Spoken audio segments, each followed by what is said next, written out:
श्री कृष्ण चैतन्य प्रभु दया करो।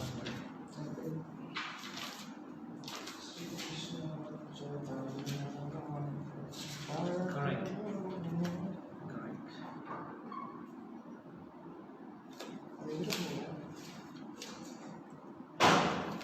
This 81.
जय, ग्रंथराज श्रीमद् भागवतम की जय, श्रील प्रभुपाद की जय।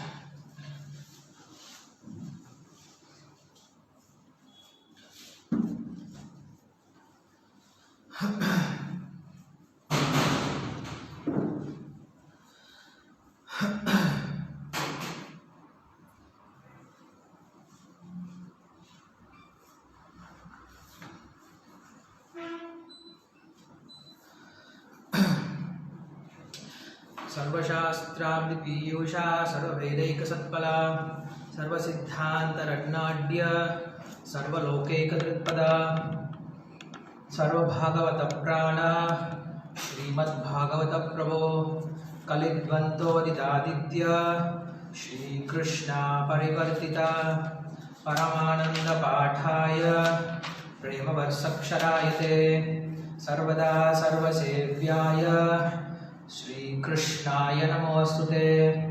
मदेकबन्धो मत्सङ्गिन् मद्गुरो मन्महादन मन्निस्तारकमद्भाग्य मदानन्द नमोऽस्तुते। साधुसाधुदादायिन् अतिनीचोतचाकर आनं च कदा शृण्वां प्रेम्णा हृत्कण्ठयोस्फुराः। वासुदेवाय ओम नमो भगवते वासुदेवाय ओम नमो भगवते वासुदेवाय।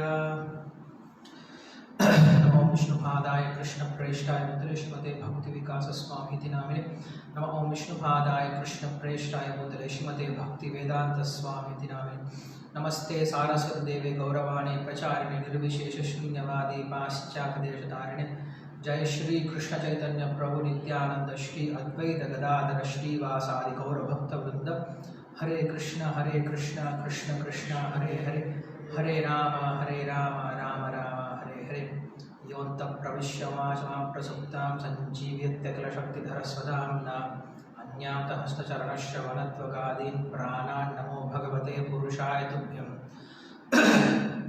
पान्त्वस्मान् पुरुहूतवैरिबलवन्मातङ्गमाद्युर्घटा कुम्भोच्चाद्रिविपाटनादिकपटुप्रत्येकवज्रायुधाः श्रीमत्कण्ठीरवास्य प्रतसुनकरा धारिदारातिदूरप्रत्वस्तत्त्वान्तशान्तप्रवितमनसः भाविता भूरिभागैः जन्मादिस्य यतो व्याधितरतद्धरिति स्वाभिज्ञस्वराट् तेने ब्रह्महृदाय आदिकवये मुह्यन्ति यत्सूरयः तेजोवारिमृतामिता विनिमयो यत्र सर्गो मृषा धाम्नः स्वेन सदा निरस्तगुहं सत्यं परं धीमहि धर्मप्रोजितकैतवोऽत्र परमो निर्मत्सराणां सतां वेद्यं वास्तवमत्र वस्तुशिवदं तापत्रयोन्मूलनं।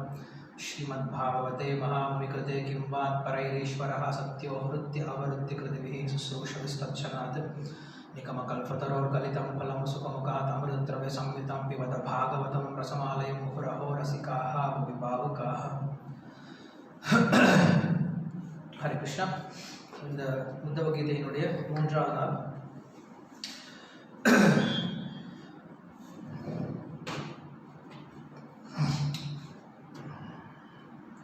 ஹரிபாத் பிரபு தெரிஞ்சிருக்கலாம், ஸ்ரீல பிரபுபாதுடைய சிஷ்யர். அவர் விட ஒரு உயர்ந்த பக்தர், எனக்கு பேர் ஞாபகம் கிடையாது, பட் அவர் நல்ல கீர்த்தனம் செய்யக்கூடியவர். அவங்க ரெண்டு பேருமே வயதான தம்பதியர்கள், அமெரிக்காவில் பிறந்தவங்க. ஸ்ரீல பிரபுபாதுடைய சிஷ்யர்கள் ரெண்டு பேரும். அவங்க ரெண்டு பேரும் நிறைய இடத்துக்கு பயணம் செஞ்சு கீர்த்தனை பண்ணுவாங்க. அவங்களோட இப்போ வானப்பிரஸ்த ஆசிரமத்தில் இருக்காங்க. ஸோ அவங்க நிறைய ஊர்களுக்கெல்லாம் போய் அவங்க சொந்த செலவுலேயே போவாங்க. போயிட்டு அங்கே நல்ல கீர்த்தனம் செய்வாங்க. அவங்களுக்கு அந்த எக்ஸ்பர்டீஸ் இருக்குது, நல்ல கீர்த்தனை செய்யக்கூடிய எக்ஸ்பர்டீஸ் இருக்குது. ஹஸ்பண்ட் ஒய்ஃப் ரெண்டு பேரும் நல்லா கீர்த்தனை பண்ணுவாங்க. சின்ன லெக்சர் கொடுப்பாங்க, பட் மெயினாக கீர்த்தன் தான். கீர்த்தனை அப்படின்னா 3 hours 4 hours கண்டினியூஸாக பண்ணுவாங்க. அந்த மாதிரி கீர்த்தனை பண்ணக்கூடியவங்க. ரொம்ப மந்திரத்தில் அவ்வளவு ருச்சி இருக்கக்கூடியவங்க. ஸோ அவங்கக்கிட்ட கேட்கும் பொழுது அவங்க ரொம்ப சொன்னாங்க, இந்த உலகத்திலேயே ரொம்ப ரொம்ப பாதுகாப்பான இடம் என்ன அப்படின்னா கீர்த்தனம் நடந்துட்டு இருக்கு அப்படின்னா அந்த கீர்த்தனத்து நடுவில் உட்காந்துருக்கு தான் இருக்கிறதுலே உலகத்தில் ரொம்ப பாதுகாப்பான இடம் அப்படின்னு சொல்லி சொன்னாங்க. இந்த உலகத்தில் மாயிலிருந்து நம்மளை வெளில எடுக்கிறதுக்கு, அதே போல் நேரடியாக நம்மளை கிருஷ்ணனோட தொடர்பு கொள்ள வைக்கிறதுக்கு ஒரு வழிமுறை இருக்குது அப்படின்னா அது கீர்த்தனம் மட்டும்தான். மற்ற வழிமுறைகள்லாம் நம்ம முயற்சி செய்ய வேண்டியது இருக்குது. ஆனால் கீர்த்தனத்தில் எப்போ உட்காரோம் அப்போ என்ன ஆகும், நம்மளுடைய உணர்வானது தானாகவே ஈர்க்கப்பட்டுடுது. அதனால நம்மளுக்கு இந்த கலியுகத்தில் என்னமோ கீர்த்தனத்தை வந்து பரிந்துரை பண்ணியிருக்காங்க. ஏன்னா கீர்த்தனம் அப்படிங்கிற ரொம்ப ரொம்ப சக்தி வாய்ந்த வழிமுறை. எதனாலையும் முடியல, எதனாலையும் முடியாது, இவங்களாம் தேராத கேஸ் அப்படின்னு சொல்கிறவங்களுக்கு கடைசியில் எப்படி ஒரு இன்ஜெக்ஷன் போட்டு அவனை எழுப்புறாங்களோ, ஒரு ஷாக் ட்ரீட்மெண்ட் கொடுத்து எழுப்புறாங்களோ, அந்த மாதிரி இந்த கீர்த்தனமானது என்ன பண்ணும், அப்படி இருக்கக்கூடிய ஆத்மாவை ஒரு செகண்ட் அப்படி எழுப்பிடும் அப்படின்னு சொல்லுவாங்க. ஏன்னா கீர்த்தனமானது நேராக ஆத்மாவுக்கு போகுது. நல்லா ஸ்ரீல பிரபுபாத் வந்து இந்த இஸ்கானுடைய ஆரம்ப காலத்தில் நிறைய கீர்த்தனத்துக்கு வந்து முக்கியத்துவம் கொடுத்தார். சைத்தன்ய மகாபிரபு அவர் செஞ்சதும் கீர்த்தன இயக்கம் தான், சங்கீர்த்தன இயக்கம். கீர்த்தனம் அப்படின்னா 1-2 கிடையாது, நிறைய பேர் சேர்ந்து மணிக்கணக்கில் என்ன பண்ணுறாங்க, கீர்த்தனம் பண்ணாங்க. அப்படி கீர்த்தனம் பண்ணும்போது இதயம் வந்து அவ்வளோ சீக்கிரமாக தூய்மை அடையுது. மற்ற வழிமுறைகள்லாம் இருக்கலாம், பூஜை வழிமுறையோ இல்லை வந்து கேட்குறது வழிமுறை, படிக்கிற வழிமுறை, இதெல்லாம் இருக்கலாம். ஆனால் எல்லாத்தையும் விட ரொம்ப வேகமாக செயல்படக்கூடியது இந்த கிருஷ்ண கீர்த்தனம் அப்படிங்கிறது. நேற்று பார்த்தோம், அந்த கீர்த்தனமானது இன்னும் தூய பக்தர்களுடைய திருவாயிலும் வந்துச்சு அப்படின்னா அதை விட ஒரு உயர்ந்த சக்தி வாய்ந்த விஷயம், தூய்மைப்படுத்தக்கூடிய விஷயம் வேறு ஒன்றும் கிடையாது. அதனால் நம்ம எப்போ கீர்த்தனம் பண்ணாலும் அட்லீஸ்ட் நம்மளுக்கு எப்போல்லாம் வாய்ப்பு கிடைக்குதோ அப்போ என்ன பண்ணணும், உடனே கீர்த்தனத்தில் நம்மளுடைய மனசை கொண்டு போக முயற்சி பண்ணணும். இது பர்சனல் எக்ஸ்பீரியன்ஸ். கீர்த்தனம் ஒன்று தான் வந்து என்ன பண்ணணும், ஒரு ஆத்மாவை உடனே கிருஷ்ணனோட கனெக்ட் பண்ணணும். வேறு எந்த வழிமுறையை விட கீர்த்தனம் அப்படி உடனே நம்மளை வந்து இந்த ஆத்மாவை பகவானோட கனெக்ட் பண்ணக்கூடிய வழிமுறை இந்த கீர்த்தனம். அதனால் ஞாபகம் வச்சுக்கணும், இது சங்கீர்த்தன இயக்கம் தான். மற்ற விஷயத்துக்கெல்லாம் முக்கியத்துவம் கொடுத்தாலும் அடிக்கடி சொல்ல வேண்டியது, இஸ்கான் அப்படிங்கிறது இன்னைக்கு நிறைய விஷயம் ஆயிடுச்சு. ஆனால் உண்மையில் பண்ண வேண்டியது என்ன அப்படின்னா, எல்லாரும் ரோட்டில் இறங்கி பாட வேண்டியது, அவ்வளோதான். அதுதான் சங்கீர்த்தனை. அதான் அப்படிதான் ஸ்ரீல பிரபுபாத் செஞ்ச இஸ்கான். அவர் கனவு கண்ட இஸ்கான் அப்படி தான் இருந்துச்சு. அவர் இருக்கும்போது இஸ்கான் அப்படி தான் இருந்துச்சு.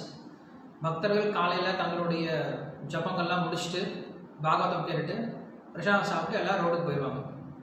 எல்லோரும் கீர்த்தனை பண்ணுவாங்க, கொஞ்சம் பேர் பாடிக்கிட்டே புஸ்தகம் விநியோகம் பண்ணுவாங்க. மறுபடியும் வராங்க, பிரசாதம் சாப்பிட்றாங்க, கொஞ்சம் ரெஸ்ட் எடுத்துக்கிறாங்க. சாயந்தரம் சந்தியா ஆரத்தி, மறுபடியும் கீர்த்தன், மறுபடியும் கொஞ்சம் லக்ஷர், பிரசாத் நைட் பால் குடிச்சிட்டு படுத்துக்கிறாங்க. அமைதியான வாழ்க்கை, ரொம்ப எளிமையான வாழ்க்கை, ஆனால் உயர்ந்த வாழ்க்கையை வாழ்ந்துட்டு இருந்தாங்க. அது கொஞ்சம் கொஞ்சமாக காம்ப்ளிகேட் பண்ண ஆரம்பிச்சிட்டோம். வேறு விஷயங்கள் சேர்த்து இன்னைக்கு மெயினான எசன்ஸ் விட்டு போயிடுச்சு. மெயினான எசன்ஸான புக் டிஸ்ட்ரிபியூஷன், புத்தக விநியோகம், அதே போல் சங்கீர்த்தனம், நகர சங்கீர்த்தனம், இது ரெண்டும் போயிடுச்சு. ஸோ இது ரெண்டும் இல்லாமல், இது ரெண்டும் தான் நம்ம இஸ்கானுடைய உயிர் மூச்சு மாதிரி. ரெண்டும் இல்லை அப்படின்னா பக்தர்கள் யாராலையும் பக்தியில் அவ்வளோ ஸ்திரமாக இருக்க முடியாது.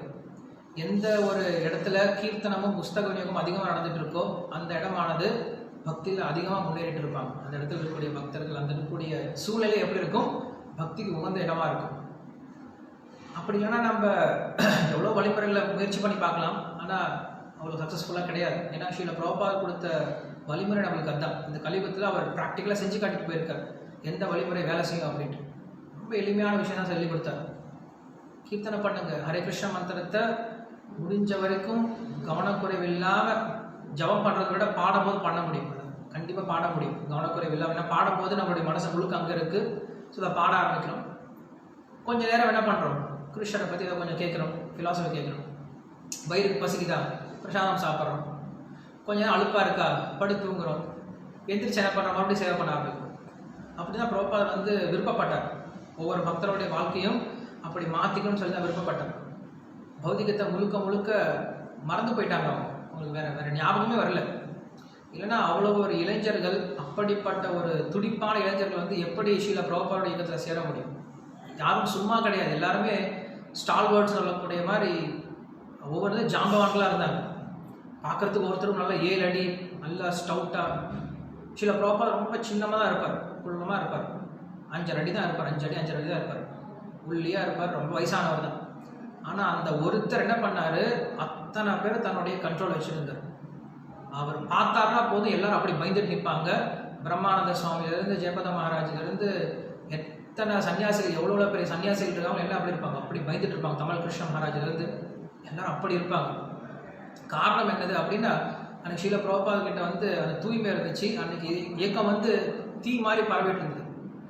பக்தர்கள் எப்படி இருந்தாங்க அப்படின்னா கேட் ஆன் த வால் மாதிரி கிடையாது. இதில் கிருஷ்ணா இல்லை மாயை, அவ்வளோதான். என் வாழ்க்கையில் என்ன பண்ண போகிறேன், எனக்கு கிருஷ்ணரோட மாயை வேணும் பிரித்து பார்த்துட்டாங்க. அவங்க சரண்டர், அவ்வளோதான். அவங்க வாழ்க்கையை அப்படியே சரணாகதி பண்ணிட்டாங்க. ஏன்னா பகவத்கீதையினுடைய கடைசி சாரம் சரணாகதி தான். அந்த சரணாகதிக்கு உடனே கொண்டு போயிட்டார் ஸ்ரீல பிரபுபாத். வெயிட் பண்ண வைக்கவே இல்லை, அவங்களுக்கு டக்குனு சரணாகதி பண்ண வச்சுட்டார். ஏன்னா அந்த மேற்கத்திய நாடுகளில் அவங்க ஆல்ரெடி என்ன பண்ணிட்டாங்க, எல்லாத்தையும் அனுபவிச்சு அனுபவிச்சு அனுபவிச்சு வெறுத்து போயிட்டாங்க. அவங்களுக்கு எல்லாம் தெரியும் இவ்வளோதான் விஷயம் இது இருக்குது அப்படின்னு தெரியும். ஆனால் இந்தியாவில் இப்போ தான் எல்லாம் புதுசாக நம்ம ருசிச்சுட்டு இருக்கோம். ஒவ்வொரு விஷயமா ஜீன்ஸ் பேண்ட் போடுறது, அந்த ஜீன்ஸ் பேண்ட்டில் ஓட்டை போட்டு போடுறது, அப்புறம் தலையை முடிய வித்தியாசமாக வந்து கட்டிங் பண்ணிக்கிறது, புது புது கார்ஸ் வாங்குறது, பெரிய பெரிய அப்பார்ட்மெண்ட்ஸில் வாழ்கிறது, இதெல்லாம் நம்ம இப்போ தான் ருசிச்சுட்டு இருக்கோம். ஆனால் இந்த விஷயங்கள்லாம் வந்து வெஸ்டர்ன் கண்ட்ரீஸில், ஃபாரின் கண்ட்ரீஸில் எப்பயோ ருசிச்சுட்டாங்க. அவங்கெல்லாம் ருசிச்சு பார்த்துட்டு இனிமேல் ஒன்றும் கிடையாதுப்பா இதில் அப்படின்னு சொல்லிட்டு என்ன பண்ணிட்டாங்க, ஒரு முடிவுக்கு வந்துட்டாங்க. ஸோ அவங்க என்ன பண்ணிட்டு இருந்தாங்க, தேடிட்டு இருந்தாங்க உண்மையில் எங்கே உண்மை இருக்கும், வாழ்க்கையில் எங்கே சந்தோஷம் இருக்குன்னு தேடிட்டு இருந்தாங்க. அப்போ கிருஷ்ண பக்தியை கொண்டு போனால் டக்குன்னு என்ன ஆயிடுச்சு, அங்கே ஸ்பார்க் ஏற்பட்டுச்சு. அந்த தேடல் இருக்கணும். அந்த தேடல் இல்லாத வரைக்கும் மந்தமாக தான் போயிட்டுருக்கும். எந்த ஒரு விஷயம் மந்தமாக தான் போயிட்டுருக்கும். அந்த தேடல் கொண்டு வரும். அந்த தேடல் எப்படி வரும் அப்படிங்கிற விஷயத்த பார்க்க போகிறோம். நம்ம கொஞ்சம் நல்லா பார்க்க போகிறோம். ஸோ நம்ம இந்த உத்தவ கீதையில் இது வரைக்கும் எத்தனை பார்த்துருந்தோம்,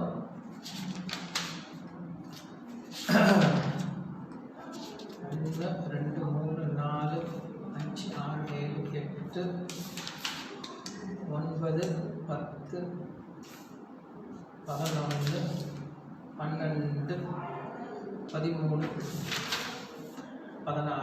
15 பார்த்துருக்குமா?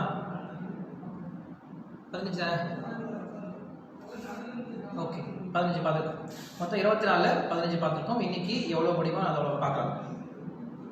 இன்னைக்கு அவர் சொல்லக்கூடிய விஷயம் என்ன அப்படின்னா, மீனை சொல்கிறார். மீனை வந்து எடுத்து சொல்கிறார். நான் வந்து மீன் கிட்ட நிறைய கற்றுக்கிட்டேன்ப்பா அப்படின்னு சொல்லி சொல்கிறேன். அந்த பிராமணர் சொல்கிறார், அவதூத பிராமணர். மீன் கிட்ட என்ன கற்றுக்கிட்டீங்க நீங்கள் அப்படின்னு சொல்லி சொல்லும்போது, அந்த மீன் எப்படி இருக்கும் அப்படின்னா, தண்ணிக்குள்ளார எப்பயுமே வந்து சந்தோஷமாக சுற்றிட்டு இருக்கும். எந்த வித கவலையும் இல்லாமல் தண்ணியில் இருக்கக்கூடிய விஷயங்களை சாப்பிட்டுட்டு ரொம்ப சந்தோஷமாக சுற்றிட்டு இருக்கும்.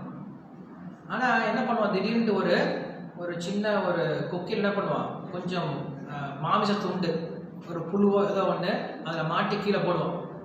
போட்டால் என்ன பண்ணுவோம், அதை வந்து வாயில் கவரும் வந்தால் மாட்டிக்கிடும். மாட்ட பின்னாடி அதுக்கப்புறம் அதை எடுத்துகிட்டு போய் அவன் தூக்கி போட்டு அந்த இறையை தூக்கி போட்டு அவன் சாப்பிட ஆரம்பிச்சுக்கும். ஸோ இப்படி நம்ம நாக்கை கட்டுப்படுத்துறதுனுடைய முக்கியத்துவத்தை பற்றி சொல்கிறாங்க. நாக்கை கட்டுப்படுத்தணும். கண்ட விஷயங்களை கண்ட இடத்துல கிடைக்குதுன்னு சொல்லி சாப்பிடக்கூடாது. மிதம் புக்துவா, கம்மியாக சாப்பிடணும். சதம் கத்துவா, 100 அடி நடக்கணும். சாப்பிட்ட பின்னாடி 100 அடி நடக்கணும். மிதம் புக்துவா, சரியான வகையில் கொஞ்சமாக எவ்வளோ தேவையோ அவ்வளோ தான் பேசணும். அப்புறமேல வந்து லெஃப்ட் சைடில் படுத்துங்கிறது. இந்த 4 விஷயத்தையும் பண்ணீங்க அப்படின்னா டாக்டர்கிட்டே போவில்லை அப்படின்ட்டு ஒரு சம்ஸ்கிருத ஸ்லோகம் இருக்கும். என்னது, கொஞ்சமாக சாப்பிடணும், எவ்வளோ தேவையோ அவ்வளோ. வயிற்றுக்கு குமிஞ்சோம் அப்படின்னா மூக்குலேருந்து வெளில வர மாதிரி சாப்பிடக்கூடாது. என்ன பண்ணணும், வயிற்றில் பாதி வயிறு இருக்கணும்.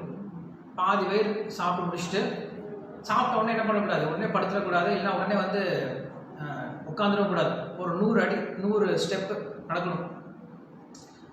அதுக்கப்புறம் பேசுறது, தேவையான விஷயம் மட்டும்தான் பேசணும். அதிகமாக பேசக்கூடாது. பேசி நிறைய பேர் கெட்டு போகிறது, அதிகம் பேசக்கூடாது. அதே போல் எப்பயுமே லெஃப்ட் சைடில் கை வச்சு தூங்கணும். லெஃப்ட் சைடு பக்கம் தூங்கணும், ரைட் சைடில் தூங்கணும். லெஃப்ட் சைடில் தூங்கணும் அப்படின்னா ஜீரணம் நல்லா ஆகும். அதாவது எல்எஸ்டின்னு சொல்லி சொல்லுவார் Srila proper time. LST, left side down. Left side down என்ன பிரசாதம் சாப்பிட்டா என்ன பண்ணுறாங்க, பிரசாதம் வந்து எல்எஸ்டி மாதிரியா. பிரசாதம் சாப்பிட்டா எல்லாம் லெஃப்ட் சைட் டவுன், எல்எஸ்டி மாதிரி எல்லாம் படுத்துருவாங்க. ப்ராப்பர் அப்படி சொல்லுவார். ஓகே அப்படின்னு சொல்லுவார். ஸோ அப்படி நாக்கை கட்டுப்படுத்துறதுடைய முக்கியத்துவத்தை சொல்கிறாங்க. நம்ம இந்த விஷயம்லாம் வந்து உபதேசம் பற்றி நிறைய கேட்டிருக்கோம்.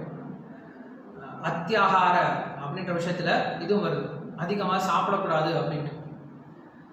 உண்மையில் இந்த உண்ணுதல், உறங்குதல், இனப்பெருக்கம் செய்தல், தற்காத்துக் கொள்ளுதல், இது எல்லாமே வந்து மிருக இயல்பு. இதெல்லாம் உண்மையாலுமே மனித இயல்பு கிடையாது. மனித இயல்பே கிடையாது, அப்புறம் என்ன சொல்றது நான் ஆத்ம இயல்பு அப்படின்ட்டு. ஏன்னா மிருகம் இதெல்லாம் பண்ணும், இதெல்லாம் பண்றதால ஒருத்தர் நான் மனுஷன் சொல்றது கிடையாது. கங்காரு என்ன பண்ணும், ரொம்ப வேகமாக ஓடும், தாவி ஓடும், அதுக்கு அதனுடைய ஸ்பெஷல் குவாலிட்டி இருக்கு.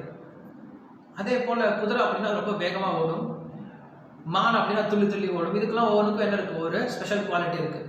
அந்த குவாலிட்டி வச்சு தான் இது அப்படின்னு தெரிஞ்சுக்கணும். இது மான்னா இப்படி இருக்கும், முயல்னா இப்படி இருக்கும், குரங்குன்னா இப்படி இருக்கும், அதோடைய ஸ்பெஷல் குவாலிட்டி வச்சு தெரிஞ்சுக்கணும். அதே போல் மனிதன் அப்படின்னா அவனுக்கு ஒரு ஸ்பெஷல் குவாலிட்டி இருக்குது. என்னது, முதல்ல புலனை கட்டுப்படுத்தக்கூடிய அந்த ஒரு குணமானது மனிதன்கிட்ட மட்டும்தான் இருக்குது, அது மிருகத்துக்கிட்ட கிடையாது. புலனை கட்டுப்படுத்திட்டான் அப்படின்னா அதுக்கு பேர் தான் மனுஷன். புலனை கட்டுப்படுத்தல அப்படின்னா அவன் மிருகம்தான். உண்மையில் அவனுக்கும் மிருகத்துக்கு ஒரு பெரிய வித்தியாசம் கிடையாது. ஒரு நாய் ஒரு மனுஷன் 2 பேர் உட்காந்துருக்காங்க, ஒரு நாள் சாப்பிடவே இல்லை. திடீர்னு என்ன ஆகுது, ஒரு கல்யாண வீட்டிலேருந்து இலையை தூக்கி போடுறாங்க, எச்சலை தூக்கி போடுறாங்க. தூக்கி போனால் நாய் என்ன பண்ணும், உடனே பல்லுன்னு ஓடி போய் அந்த எச்சலை சாப்பிட ஆரம்பிக்கும். இப்போ மனுஷனும் அந்த நாயோட போட்டி போட்டு ஓடி போய் அந்த நாயை துரத்து விட்டு சாப்பிட்டான் அப்படின்னா மனுஷனுக்கும் மிருகத்துக்கு வித்தியாசம் கிடையாது. மனுஷன் என்ன பண்ணுறான், யோசிக்கிறான், நான் இந்த மாதிரி உணவை சாப்பிடக்கூடாது, எனக்குன்ட்டு மரியாதையாக இருக்கக்கூடிய உணவை தான் சாப்பிடவே தவிர இந்த மாதிரி உணவை சாப்பிடக்கூடாது அப்படின்ற அந்த புலனுடைய கட்டுப்பாடு அப்படிங்கிறது மனுஷன்கிட்ட இருக்கே தவிர அந்த மிருகத்துக்கிட்ட இருக்காது. அதனால் இந்த புலன்களை அடக்குதல் அப்படிங்கிறது மனிதர்களுக்கு ரொம்ப ரொம்ப முக்கியமான விஷயம். எந்த ஒரு விஷயத்துலையுமே நம்ம சாதிக்கணும் அப்படின்னா, அது பௌதிகமாக இருந்தாலும் சரி, ஆன்மீகமாக இருந்தாலும் சரி, எந்த ஒரு விஷயத்தில் நம்ம சாதிக்கணும் அப்படின்னா முதல்ல நாக்கு கட்டுப்படுத்த ஆரம்பிக்கணும். வாச்சோ வேகம் மனச குரோத வேகம் அப்படின்னு ஆரம்பிக்கிறாரு உபதேசாமிரத்தை ஆரம்பிக்கும் போது. உபதேசாமிரத்தை ஃபஸ்ட்டு சொல்லக்கூடிய ஸ்லோகம் என்னது, வாச்சோ வேகம் மனச குரோத வேகம், ஜிக்வா வேகம், உதரோபஸ்த வேகம். நாக்கு 2 காரியம் பண்ணும். என்ன பண்ணும், பேசுறது சுவைக்கிறது, 2ஐயும் கட்டுப்படுத்தணும். நிறைய பிரச்சனை நாக்குனால தான் வரும். பேசாமல் இருக்கிற பிரச்சனையே வராது. பேசாமல் இருக்க வரைக்கும் யாருக்கும் எந்த பிரச்சனையும் வராது. எப்போ பேச ஆரம்பிச்சோம் அப்போ தான் எல்லா பிரச்சனையும் ஆரம்பிக்கும். நம்ம என்ன பேசணும்னு தெரியாமல் பேசணும். அதே போல் ஒருத்த முட்டாளா புத்திசாலியா அப்படிங்கிறது அவன் பேசாத வரைக்கும் தெரியவே தெரியாது. ரொம்ப சைலண்ட்டாக கம்முன்றதான் இருப்பான், பெரிய பண்டிதர் போல இருக்கேன், பேசவே மாட்டேங்கிறாரு, நிறைய விஷயம் தெரிஞ்ச போல இருக்கேன் அப்படின்ட்டு அவங்களாம் நினச்சிட்டு போயிடுவாங்க. நம்ம வாய் திறந்து பேசிட்டோம் அப்படின்னா இவ்வளோதானா இவன் ஒன்றும் தெரியாது போல மக்கு போல இருக்கேன் அப்படின்ட்டு கண்டுபிடிச்சிடுவாங்க. பேசாமல் இருக்கிறது எவ்வளோ நல்லது, கண்ட விஷயங்களை பேசுறது. ஆனால் நம்மளுக்கு சாஸ்திரம் சொல்லுது, அந்த பேச்சு திறமையை நம்ம கட்டுப்படுத்தணும். எப்படி கட்டுப்படுத்தணும், ஒரு விரதம் எடுத்துக்கலாம். என்ன விரதம், நான் இனிமேல் கிருஷ்ணரை பற்றி மட்டும்தான் பேசுவேன், இல்லை கிருஷ்ண பக்தி சம்பந்தமான சேவை சம்பந்தமான விஷயங்களை மட்டும்தான் பேசுவேன் அப்படின்ற ஒரு வாக்குறுதி எடுத்துக்கிட்டோம் அப்படின்னா நாக்கு ஈஸியாக கட்டுப்படுத்திக்கலாம். எல்லாமே விரதம் தான், எல்லாமே ஷார்ட்கட்லாம் எதுவும் கிடையாது. இப்போ உதாரணத்துக்கு ஏகாதசி விரதம் இருக்கும், வலதை வித்தியை பற்றி சொல்கிறார். ஏகாதசி விரதம் எப்படி இருக்கிறோம், நம்ம முன்னாடி உணவு பதார்த்தங்கள்லாம் எல்லாம் இருக்கிறத பார்க்குறோம். பட் இருந்தாலும் நம்ம என்ன பண்ணுறோம், ஒரு விரதம் எடுத்துட்டோம், இன்னைக்கு நான் என்ன ஆனாலும் தானியங்களை சாப்பிட மாட்டேன் அப்படின்ற ஒரு விரதத்தோடு இருக்கும். அந்த மன உறுதி எடுத்துக்கிட்டோம், எவ்வளோ கஷ்டம் இருந்தாலும்.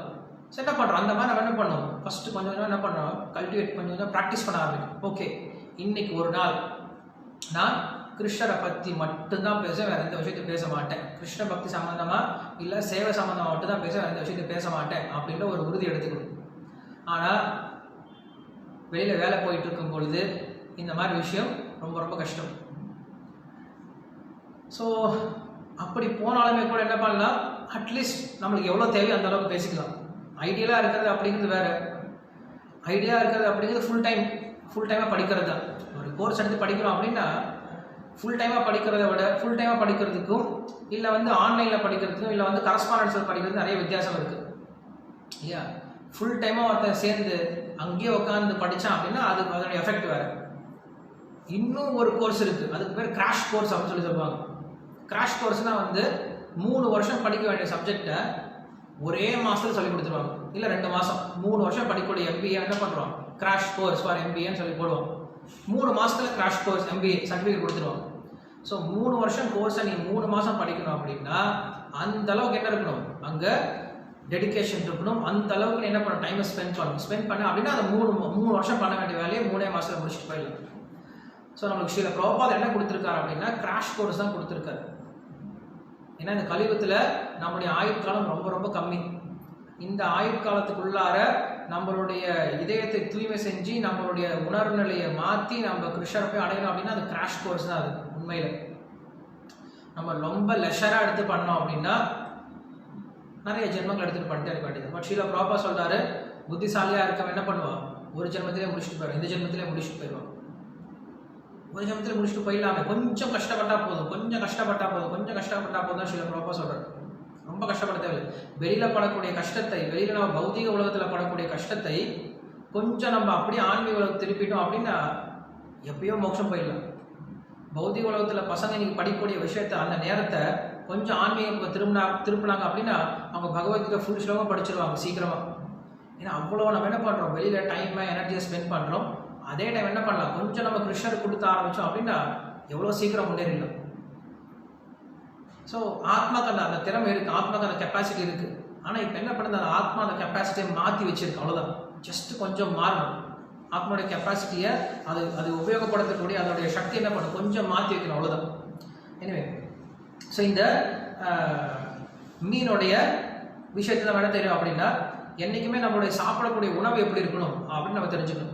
சாப்பிட்றோம், okay, you are what you eat அப்படின்னு சொல்லுவாங்க. நீ எதை சாப்பிட்றியோ அதுவாக தான் ஆக போகிற. நம்ம நல்ல விஷயங்களை சாப்பிட்டோம் அப்படின்னா, நல்ல பொருட்களை சாப்பிட்டோம் அப்படின்னா நல்ல குணங்கள் வர ஆரம்பிக்கும். இது வந்து நிறைய பக்தர்கள்லாம் உணர்ந்து சொல்லியிருக்காங்க. உதாரணத்துக்கு ஒரு சன்னியாசி அவர் என்ன பண்ணார், சாப்பிட்டு முடிச்சுட்டு திடீர்னு அந்த குக் பண்ணுற ஆள் கூப்பிட்டாரு, அந்த பக்தரை கூப்பிட்டு கேட்டார், நீ என்ன குக்கிங் பண்ணும்போது என்ன கேட்டு பண்ண அப்படின்னு சொல்லி கேட்டார். நான் ஒன்றும் கேட்கலையே அப்படின்னாரு. அந்த சன்னியாசி ஒரு பாட்டு பாடினார், ஒரு சினிமா பாட்டு பாடுறாரு.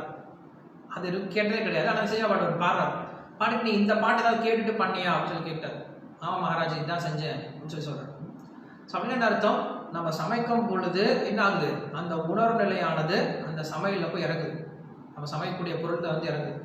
அதனால தான் இந்த நாக்கை கட்டுப்படுத்துறதுக்கு ஸ்ரீல பிரபாபாத் கொடுத்த ஒரே ஒரு விஷயம் என்ன அப்படின்னா, பிரசாதம் மட்டும் சாப்பிட்றது, அதே போல் பகவானுடைய விஷயங்களை பற்றி மட்டுமே கேட்கறது அப்படிங்கிறது.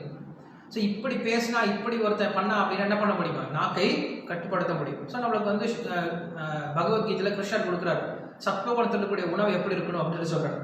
எப்படி இருக்கணுமா, ரொம்ப டேஸ்டியாக இருக்கணும், அதே போல் சாப்பிட்டோடனே திருப்தி கொடுக்கக்கூடிய விதமாக இருக்கணும், நல்ல போஷாக்கு உள்ளதாக இருக்கணும், நல்ல சக்தி உடையதாக இருக்கணும், ஃப்ரெஷ்ஷானதாக இருக்கணும், அதே போல் தேவையில்லாத விஷயத்தை தவிர்த்துட்டு சாஸ்திரபூர்வமானத விஷயங்களா சாப்பிட ஆரம்பிக்கணும். அதுக்கும் மேலே எல்லாத்துக்கும் மேலே என்னது, பகவானுக்கு அர்ப்பணம் பண்ணதாக இருக்கணும்.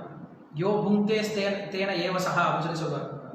யார் ஒருத்தர் பகவானுக்கு அர்ப்பணம் பண்ணாமல் சாப்பிட்றாங்களோ அவங்க வெறும் பாவத்தை தான் சாப்பிட்றாங்க அப்படின்னு சொல்லி சொல்லுவார் கிருஷ்ணர் பகவத்கீதை. ஸோ அப்படி ஒருத்தர் என்ன பண்ணுவான், இந்த நாக்கை கட்டுப்படுத்த ஆரம்பிக்கும். அதனால அவங்களுக்கு வந்து பிரசாதம் சாப்பிட்றதுக்கு முன்னாடி இந்த மந்திரம் சொல்கிறோம், ஷரீரா வித்யாஜா ஜடேந்திரிய தாஹேகால் அப்படின்ட்டு இந்த மந்திரம் சொல்கிறோம். நிறைய பேர் என்ன பண்ணுறாங்க, இப்போ புதுசாக ஒரு மந்திரம் சேர்த்துக்கிட்டாங்க. என்னது, என்ன மந்திரம் இது, ஃபஸ்ட்டு ஆரம்பிப்பாங்களே மந்திரம் எனக்கு மறந்து போச்சு, மந்திரம் எனக்கு சொல்கிறதே கிடையாது. இந்த ஷரீரா வித்யாஜுக்கு முன்னாடி என்ன சொல்லுவாங்க மந்திரம், மகாபிரசாதே கோவிந்தே, கரெக்ட், மகாபிரசாதே கோவிந்தே நாம பிரம்மண்ய வைஷ்ணவ். அதுவும் நிறைய பேர் தப்ப சொல்லுவாங்க, நமோ பிரம்மண்ய வைஷ்ணவம் சொல்லி சொல்லுவாங்க. மகாபிரசாதே கோவிந்தே நாம பிரம்மண்ய வைஷ்ணவி ஸ்வல்ப புண்ணிய மதம் ராஜன் விஸ்வாசாம் நிஜாயத்தை அப்படின்ட்டு வரும். அந்த மந்திரம் எனக்கு அர்த்தமும் தெரியாது. எனிவே, ஸோ அந்த மந்திரம் வந்து பக்தரோட அவர் கொடுக்கவே இல்லை, அந்த மந்திரத்தை சேர்த்துக்கிட்டாங்க. அது பிரபாபாத் யூஸ் பண்ணவும் கிடையாது. ஸோ நம்ம என்ன சொல்கிறோம், ஷரீரா அவித்யாஜா ஜடேந்திரிய தாஹேகால். அவர் பக்தர் டாக்டர் சொல்கிறாரு, இந்த உடலில் இருக்கிறதுலையே ரொம்ப ரொம்ப கஷ்டமான ஒரு விஷயம், கட்டுப்படுத்துறதுக்கு ரொம்ப கஷ்டமான ஒரு புலன் அப்படி என்னன்னா நாக்கு தானே. தின்னு கெட்டவங்கன்னு சொல்லி சொல்லுவாங்க நிறைய பேர், சாப்பிட்டு கெட்டவங்கன்னு சொல்லி சொல்லுவாங்க. அவங்க குடும்பமே தின்னு கெட்ட குடும்பம்னு சொல்லி சொல்லுவாங்க. சாப்பிட்டே கெட்டு போயிடுவாங்க. ஒருத்தருக்கு நல்லா தெரியும், இந்த ஹோட்டலில் போனால் எப்படி இருக்கும், அந்த ஹோட்டலில் போனால் எப்படி இருக்கும், இந்த இடத்துல இந்த ஸ்வீட் கல் மிக்சர் எப்படி இருக்கும், அந்த ஸ்வீட் கல் எப்படி ஸ்வீட் நல்லா இருக்கும், எல்லாம் தெரிஞ்சு வச்சுருப்பாங்க. ஒரு என்சைக்ளோபீடியா மாதிரி வச்சுருப்பாங்க. அவங்க சாப்பிட்றதுக்கு விதவிதமாக சாப்பிடணும், நல்லா காரசாரமாக சாப்பிடணும், அதுவும் வெரைட்டியாக சாப்பிடணும், ஒரு நாளைக்கு 3 தடவை சாப்பிடணும், தேவையே கிடையாது. நம்ம தான் சொல்லிட்டு இருந்தோம் இல்லையா, நம்ம வந்து பக்தியில் உயர என்ன ஆகணும், நம்மளுடைய உணவு முறையானது கொஞ்சம் கொஞ்சமாக என்ன ஆகணும், குறைஞ்சிக்கிட்டே வரும். உண்ணுதல், உறங்குதல், இனப்பெருக்கம் செய்தல், தற்காத்து கொள்ளுதல், இதனால என்ன ஆகும், குறைஞ்சிக்கிட்டே வரும். இதனால எப்போ குறைஞ்சிக்கிட்டே வருதோ அப்போ வந்து ஆன்மீக தளத்தில் செயல்பட ஆரம்பிக்கிறான் அப்படின்னு அர்த்தம். நாளை ஒரே மாதிரி இருக்கக்கூடாது. ஆரம்பத்தில் நம்ம என்ன சொல்கிறோம், நிறையா சாப்பிட்ணும்னு சொல்லி சொல்கிறோம். ஈட் டில் நெக் வாக் லைக் டக் அப்படின்னு சொல்லுவார் ஸ்ரீல பிரபுபாத். நல்லா கழுத்து வரைக்கும் சாப்பிட்டு குக்குமார் நடந்துப்போன்னு சொல்லுவார், வாத்து மாதிரி. ஏன்னா ஒன்ஸ் நீங்கள் வயிற்றுல சாப்பிட்டீங்க அப்படின்னா அதுக்கு மேலே அந்த ஆள் எதுவுமே யோசிக்க மாட்டான். வயிற்றுல சாப்பாடு இல்லாத வரைக்கும் என்ன பண்ணுவாங்க, யோசிச்சுட்டு இங்கே அங்கன்னு பறந்துகிட்டே இருப்பான். ஒன்ஸ் சாப்பிட்டான்னா பீஸ்ஃபுல்லாகி போயிடுவான். நம்ம இதை ப்ராக்டிக்கலாக பார்க்கலாம். அது வரைக்கும் நம்ம மனசு இங்கே ஓடிக்கிட்டே இருக்கும். சாப்பிட்டு முடிச்சா ரொம்ப அமைதியாக போயிடும் மனசு. அதனால சில பிரபாபா என்ன பண்ணுவாருன்னா, அந்த காலத்தில் பக்தர்கள்லாம் வந்து புதுசுனால எல்லாருமே புதுசாக வருவாங்க, கோயிலுக்கு வருவாங்க, கொஞ்ச நாள் கோயிலில் இருப்பாங்க, சேவை பண்ணுவாங்க. என்னடாது குடுமி, என்னடாது ட்ரெஸ்ஸு, நம்ம இப்படி இருக்கோம், எப்படி இருக்க வேண்டி நம்ம இப்படியே போயிட்டா அப்படின்ட்டு திடீர்னு அவங்க மனசில் ஒரு தோற்றம் வரும், ஒரு எண்ணம் வரும். வெளில போய் நம்ம என்ன பண்ணலாம், நம்மளுடைய எல்எஸ்லாம் சாப்பிட்டு சந்தோஷமாக இருக்கலாம்டா, வெளில போகலாம்டா, இங்கே என்னடாது ஹரே கிருஷ்ணா ஹரே ராமன் உட்காந்துருக்கோம் அப்படின்ட்டு ஒரு சில நாள் நினைப்பாங்களாம். பூர்வ ஜென்ம ஞாபகம்லாம் வரும். ஸோ வரும்போது என்ன பண்ணுவாங்க, கோயிலேருந்து வெளில போவாங்க. போகும்போது வெள்ளை ஸ்ரீல பிரபாபா வந்து ஒரு பெரிய பாத்திரம் வச்சிருப்பாரு. அந்த பாத்திரம் முழுக்க இவ்வளோ பெரிய குலோப் ஜாமுன் வந்து அங்கே அந்த பாத்திரத்தில் ஸ்டோர் பண்ணி வச்சிருப்பாரு.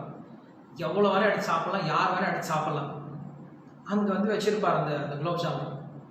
ஸோ போகும்போது என்ன பண்ணுவாங்க, சரி போகிறோம் கடைசியாக போக போகிறோம், இனிமேல் சாப்பிட்றோமா இல்லையான்னு தெரியல, ஒரு தடவை சாப்பிட்டு போயிடலாமே சொல்லிட்டு என்ன பண்ணுவாரா, ஒரு குலாப் ஜாமுன் சாப்பிட்டு வரோம். நாக்கில் கரைஞ்சிடுச்சு. அதுக்கப்புறம் சரி நல்லா இருக்கே, இன்னொரு குலாப் ஜாமுன் நல்லா இருக்கே, மூணாவது குலாப் ஜாமுன், வயிறு நிறைஞ்சு போயிடும், சரி கொஞ்சம் தூங்கிட்டு போகலாம் அப்படின்னு சொல்லிட்டு தூங்க போயிடுவாங்க. எங்கள் குரு மகாராஜ் வந்து அப்படி தான் சொன்னாங்க. எங்கள் குரு மகாராஜ் வந்து அப்படி தான் சேர்ந்தார். அவர் வந்து இங்கிலாண்டில் இருந்தார்.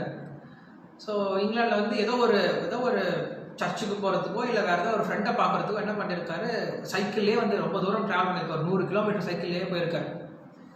போயிட்டு ஒரு இடத்துக்கு போகிறாரு. அந்த இடத்துல அந்த வேலை முடிச்சு திரும்பி போகும்போது லேட் ஆகி போயிடுச்சு. அப்போ ஏதோ கோயில் மாதிரி இருக்குது பார்க்குறதுக்கு. ஸோ போய் கதை தட்டுறாரு, கோயில் இருக்குது. ஸோ உள்ளே கூப்பிட்டாங்க, ஏதோ மழை வருதோ ஏதோ உள்ளே கூப்பிட்ருக்காங்க. போனோன்னு என்ன பண்ணுறாங்க, நல்லா ஃபுல்லாக ஹல்வா கொடுத்துருக்காங்க. இஸ்கானில் ஃபேமஸான ஹல்வா, சுஜி ஹல்வா, நல்லா நெய்யில் போட்டு செஞ்சது ஹல்வா. ஃபுல்லாக சாப்பிட்னா அவர் வயிறு நிறைஞ்சு போயிடுச்சு, நடக்கவே முடியல. ஸோ சொல்கிறாங்க, நைட் ஆகி போயிடுச்சுப்பா, ரொம்ப இருட்டாகி போயிடுச்சு, நிறைய ஹல்வாவும் சாப்பிட்ருக்க, மயக்கம் வேறு வரும், படம் உண்டை கலப்பு தொண்டனுக்கு இருக்கு இல்லையா, அதனால் என்ன பண்ண கொஞ்ச நேரம் நைட் ரெஸ்ட் எடுத்துட்டு காலையில் போகணும், பிரச்சனை இல்லை அப்படின்னு சொல்கிறாங்க. சரி அப்படின்ட்டாரு. ஆனால் சுற்றி இவங்கெல்லாம் பார்க்குறாரு, எங்கன்னா எல்லாம் வித்தியாசமாக இருக்காங்க. எல்லாம் வந்து ஏதோ சிகப்பு கலரில் ஒரு துணியை சுற்றிட்டு இருக்காங்க, பெட்ஷீட்டை சுற்றிட்டு இருக்காங்க. அந்த காலத்தில் அவங்க பெட்ஷீட் தான் சொல்லுவாங்க, தோத்தின்னு சொல்ல மாட்டாங்க. பெட்ஷீட்டை சுற்றிட்டு இருக்காங்க, தள்ள ஏதோ குடிமை வச்சுட்டு இருக்காங்க. நான் என்னடா இது ஒன்றும் புரியலையேட்டு ஒரு மாதிரி எல்லாம் வித்தியாசமாக இருக்காங்கன்னு நினச்சிட்டு அவர் படுத்து தூங்கிட்டார். லண்டனில் தூங்கின உடனே காலையில் ஒரு 4 மணிக்கு தப்பான்னு எல்லாம் எந்திரிக்கிற சத்தம். அவருக்கு ஒன்றும் புரியல. ஏன்னா லண்டனில் அதுவும் அந்த மாதிரி ஒரு குளிரில் காலையில் 4 மணிக்கு யாருமே எந்திரிக்க மாட்டாங்களாம். ஒரு பைத்தியக்காரன் கூட எந்திரிக்க மாட்டான். அந்த மாதிரி ஒரு சமயத்தில் எல்லாம் எந்திரிச்சிட்டு இருக்காங்க. இவரை எழுப்புறாங்களா, எந்திரி அப்படின்ட்டு. எந்திரிச்சதே கிடையாது. எழுப்பி என்ன பண்ணுறாங்க, தூக்கிட்டு போயிட்டு ஷவரில் போட்டாங்க. எப்படிப்பட்ட ஷவரு, குளிர் வாட்டரு, ஜில்லுன்னு தண்ணி. இவங்க என்னடா அவங்க பைத்தியக்காரங்களா இருப்பாங்க போல இருக்கு. காலையில் 4 மணிக்கு எந்திரிக்கிறாங்க, அதுவும் எப்படி குளிக்கிறாங்க, வெறும் ஜில்லுன்னு தண்ணியில் குளிக்கிறாங்களே, ஒரு சுடு தண்ணி கூட கிடையாதுன்னு சொல்லிட்டு அந்த தண்ணியில் குளிச்சுக்கிறாங்க. குளித்த பின்னாடி அவருக்கு ஒரு திலக்க போட்டு, அதுக்கப்புறம் அவருக்கு இன்னொரு பெரிய ஆச்சரியம் காத்துட்டு இருந்துச்சு. என்ன பண்ணுறாங்க, கொண்டு போய் கோயிலில் போட்டாங்க. கோயிலில் போனால் காலையில் 4:30 மணிக்கு இவங்க எல்லாரும் கையை தூக்கிட்டு குதிச்சிட்டு இருக்காங்க. அப்போ அவர் யோசிச்சாரா, இவங்க உண்மையாலே பைத்தியக்காரங்க தான் அப்படின்ட்டு. ஏன்னா இந்த லண்டனில் காலையில் 4:30 மணிக்கு எந்திரிச்சு ஜில்லுன்னு குளிச்சுக்கிட்டு நாமம் போட்டுக்கிட்டு ஒரு சிலைக்கு முன்னாடி நின்று குதிச்சிட்டு இருந்தாங்க அப்படின்னா ஒன்று இவங்க பைத்தியக்காரங்களா இருக்கணும், இல்லைனா இவங்களுக்கு உண்மையாலுமே இதில் ஏதாவது ஒரு ருசி இருக்கணும், இதில் ஏதாவது அவங்க உண்மையாலுமே அதில் ஒரு சுவையை கண்டு இருக்கணும் அப்படின்றத முடிவு பண்ணார். அப்படியே செஞ்சிட்டார் கோயிலில். அதுக்கப்புறம் வீட்டுக்கு போவே இல்லை. 18 வயசில் கோயிலுக்கு போனார். ஃபஸ்ட்டு டைமு போய் பிரசாதம் சாப்பிட்டாரு, கோயிலில் இருந்தார், அப்படியே செஞ்சிட்டார். இந்த மாதிரி நிறைய பக்தர்கள் இப்படி தான் வந்து ஸ்ரீல பிரபுபாத் வந்து என்ன பண்ணார், அன்றைக்கி இஸ்கானில் வந்து சேர்த்துனார். அவங்க வேறு எதுவுமே யோசிக்க மாட்டாங்க, கிருஷ்ணர் தான், அவ்வளோதான் அவங்களுக்கு. பிரபுபாத் கிருஷ்ணர். பிரபுபாத் சொன்னாங்கன்னா எதை வேணால் சேர்த்து ஆரம்பித்தாங்க. கணவன் ஏதோ ஒரு கோயிலில் இருப்பார், மனைவி ஏதோ ஒரு கோயிலில் இருப்பாங்க. வருஷத்துக்கு 1 முறை, வருஷத்துக்கு 2 முறை அவங்கள மீட் பண்ணுவாங்க. எப்படி இருக்கீங்க, நல்லா இருக்கு, நல்லா இருக்கேன், ஓகே, அவ்வளோதான். அவங்க சேவைகள் பண்ணிகிட்டே இருப்பாங்க. லெட்டரில் எழுதி கேட்டுப்பாங்க, எப்படி இருக்கீங்க, நல்லா இருக்கீங்களா, இருக்கு, ஓகே. அப்படி தான் வாழ்ந்துட்டு இருந்தாங்க. அப்புறம் போக தான் என்ன ஆயிடுச்சு, கொஞ்சம் கொஞ்சமாக எல்லாமே மாற ஆரம்பிச்சது. ஸோ அப்படி அந்த பிரசாத்துடைய மகியை பற்றி சொல்கிறாங்க. இந்த நாக்கை மட்டும் கட்டுப்படுத்திட்டோம், பிரசாதம் மட்டும் சாப்பிட்றோம் அப்படின்ற ஒரு விரதம் எடுத்துட்டோம் அப்படின்னா நாக்கு ஆட்டோமேட்டிக் கட்டுப்படுத்திடும். ஆனால் அதுதான் ஒரு பெரிய விரதம். பிரசாதம் மட்டும் சாப்பிட்றது அப்படிங்கிறது ஒரு பெரிய விரதம். காரணம் என்னது? பிரசாதத்துக்கு பல வகை பிரசாதம் வந்துருச்சு. பிரசாதம்னா என்னது? டெஃபினேஷன், சிம்பிள் டெஃபினேஷன் என்னது? பிரபாகரோட டெஃபினேஷன், பக்தர்களால் பக்தியோடு சமைத்து பக்தியோட அதை நைவேத்தியம் செஞ்சு சாப்பிட்றதுக்கு பிரசாதம். பிரசாதம் ஏற்றுக்கொள்ளுதல் அப்படின்னு சொல்லுவோம். பிரசாதம் உண்றதுன்னு சொல்ல மாட்டோம். ஹானரிங் பிரசாதம் சொல்லுவோம், ஈட்டிங் சொல்ல மாட்டோம். அது பிரசாதம். ஆனால் இன்னைக்கு என்ன ஆயிடுச்சு? வித்தியாசமான பிரசாதம் வந்துடுச்சு. யாரோ சமைச்சு கொண்டு வந்து கொடுத்து அதை பகவானுக்கு நைவேத்தியம் பண்ணிட்டு சாப்பிட்றது. இப்படிலாம் இன்னைக்கு என்ன ஆயிடுச்சு? மெஷினில் அப்புறம் தயாரிக்கிறது. நிறைய விதமான பிரசாதங்கள்லாம் வந்துடுச்சு. பட் அதெல்லாம் வந்து பிரசாதத்துடைய கேட்டகரியில் நம்ம ஏற்றுக்க முடியாது. முழுமையான பிரசாதத்தோட கேட்டகரியில் எடுத்துக்க முடியாது. மேபி பிரசாதத்தோடைய எக்ஸ்பான்ஷனாக இருக்கலாம். எப்படி வந்து பகவான் பல்வேறு அவதாரங்கள் எடுக்கிறார், அந்த மாதிரி பிரசாதத்தோடைய எக்ஸ்பான்ஷனாக இருக்கலாம். ஸோ அப்படி இந்த நாக்கை கட்டுப்படுத்துறதுக்கு நம்ம செய்யக்கூடிய ஒரே ஒரு விஷயம் என்னது? ஒன்று பகவான் சம்பந்தமான விஷயத்தை மட்டும் பேசுறது, இன்னொன்று பிரசாதம் மட்டுமே சாப்பிடணும் அப்படின்ற அந்த ஒரு உறுதி எடுத்துக்கிறது. எடுத்துகிட்ட உடனே நாக்கு கட்டுப்பாடு. நாக்கு கட்டுப்பாடு வந்துருச்சுன்னா ஈஸியாக மற்ற எல்லா பணமும் கட்டுப்பாடு வந்துடும். அதனால நம்மளுக்கு வந்து ரூபகோசம் சொல்றார், நாக்கு, வயிறு, புலனுறுப்புகள் இதெல்லாம் ஒரே ஸ்ட்ரெயிட் லைனில் இருக்குது. நாக்கை கட்டுப்படுத்துங்கன்னு சொல்கிறார். ஓகே, அடுத்த கதை. இது வந்து ரொம்ப ஃபேமஸான கதை. என்னது? பிங்கள அப்படின்ற ஒரு வேஷி இருந்தார்கள். ஸோ இந்த பிங்கள அப்படின்ற வேஷியை பற்றி கோபியர்களே பேசுகிறாங்க. நீங்கள் பார்த்தீங்க அப்படின்னா பிரமர கீதம், அதாவது அந்த தேனீக்கள் சொல்லக்கூடிய அந்த கீதத்தில் ராதாராணி இங்கே பேசுகிறாங்களே, அந்த தேனீ கூட பேசுவாங்க. பேசும்போது அங்கே ராதாராணி, ஸ்ரீமதி ராதாராணி என்ன பண்ணுறாங்க? இந்த பிங்கள அப்படின்ற இந்த வேஷியை பற்றி ராதாராணியை பேசுகிறாங்க. அப்படின்னு யோசிச்சு பாருங்க. ரொம்ப பழைய புராணம், அவங்களுக்குலாம் இதுதான் புராணமாக இருந்திருக்கு. பரம் சௌக்கியம் ஹி நைராஷ்யம் ஸ்வ இர்ணேஹி அப்பி ஹ பிங்களஹ அப்படின்னு சொல்லி சொல்றாங்க.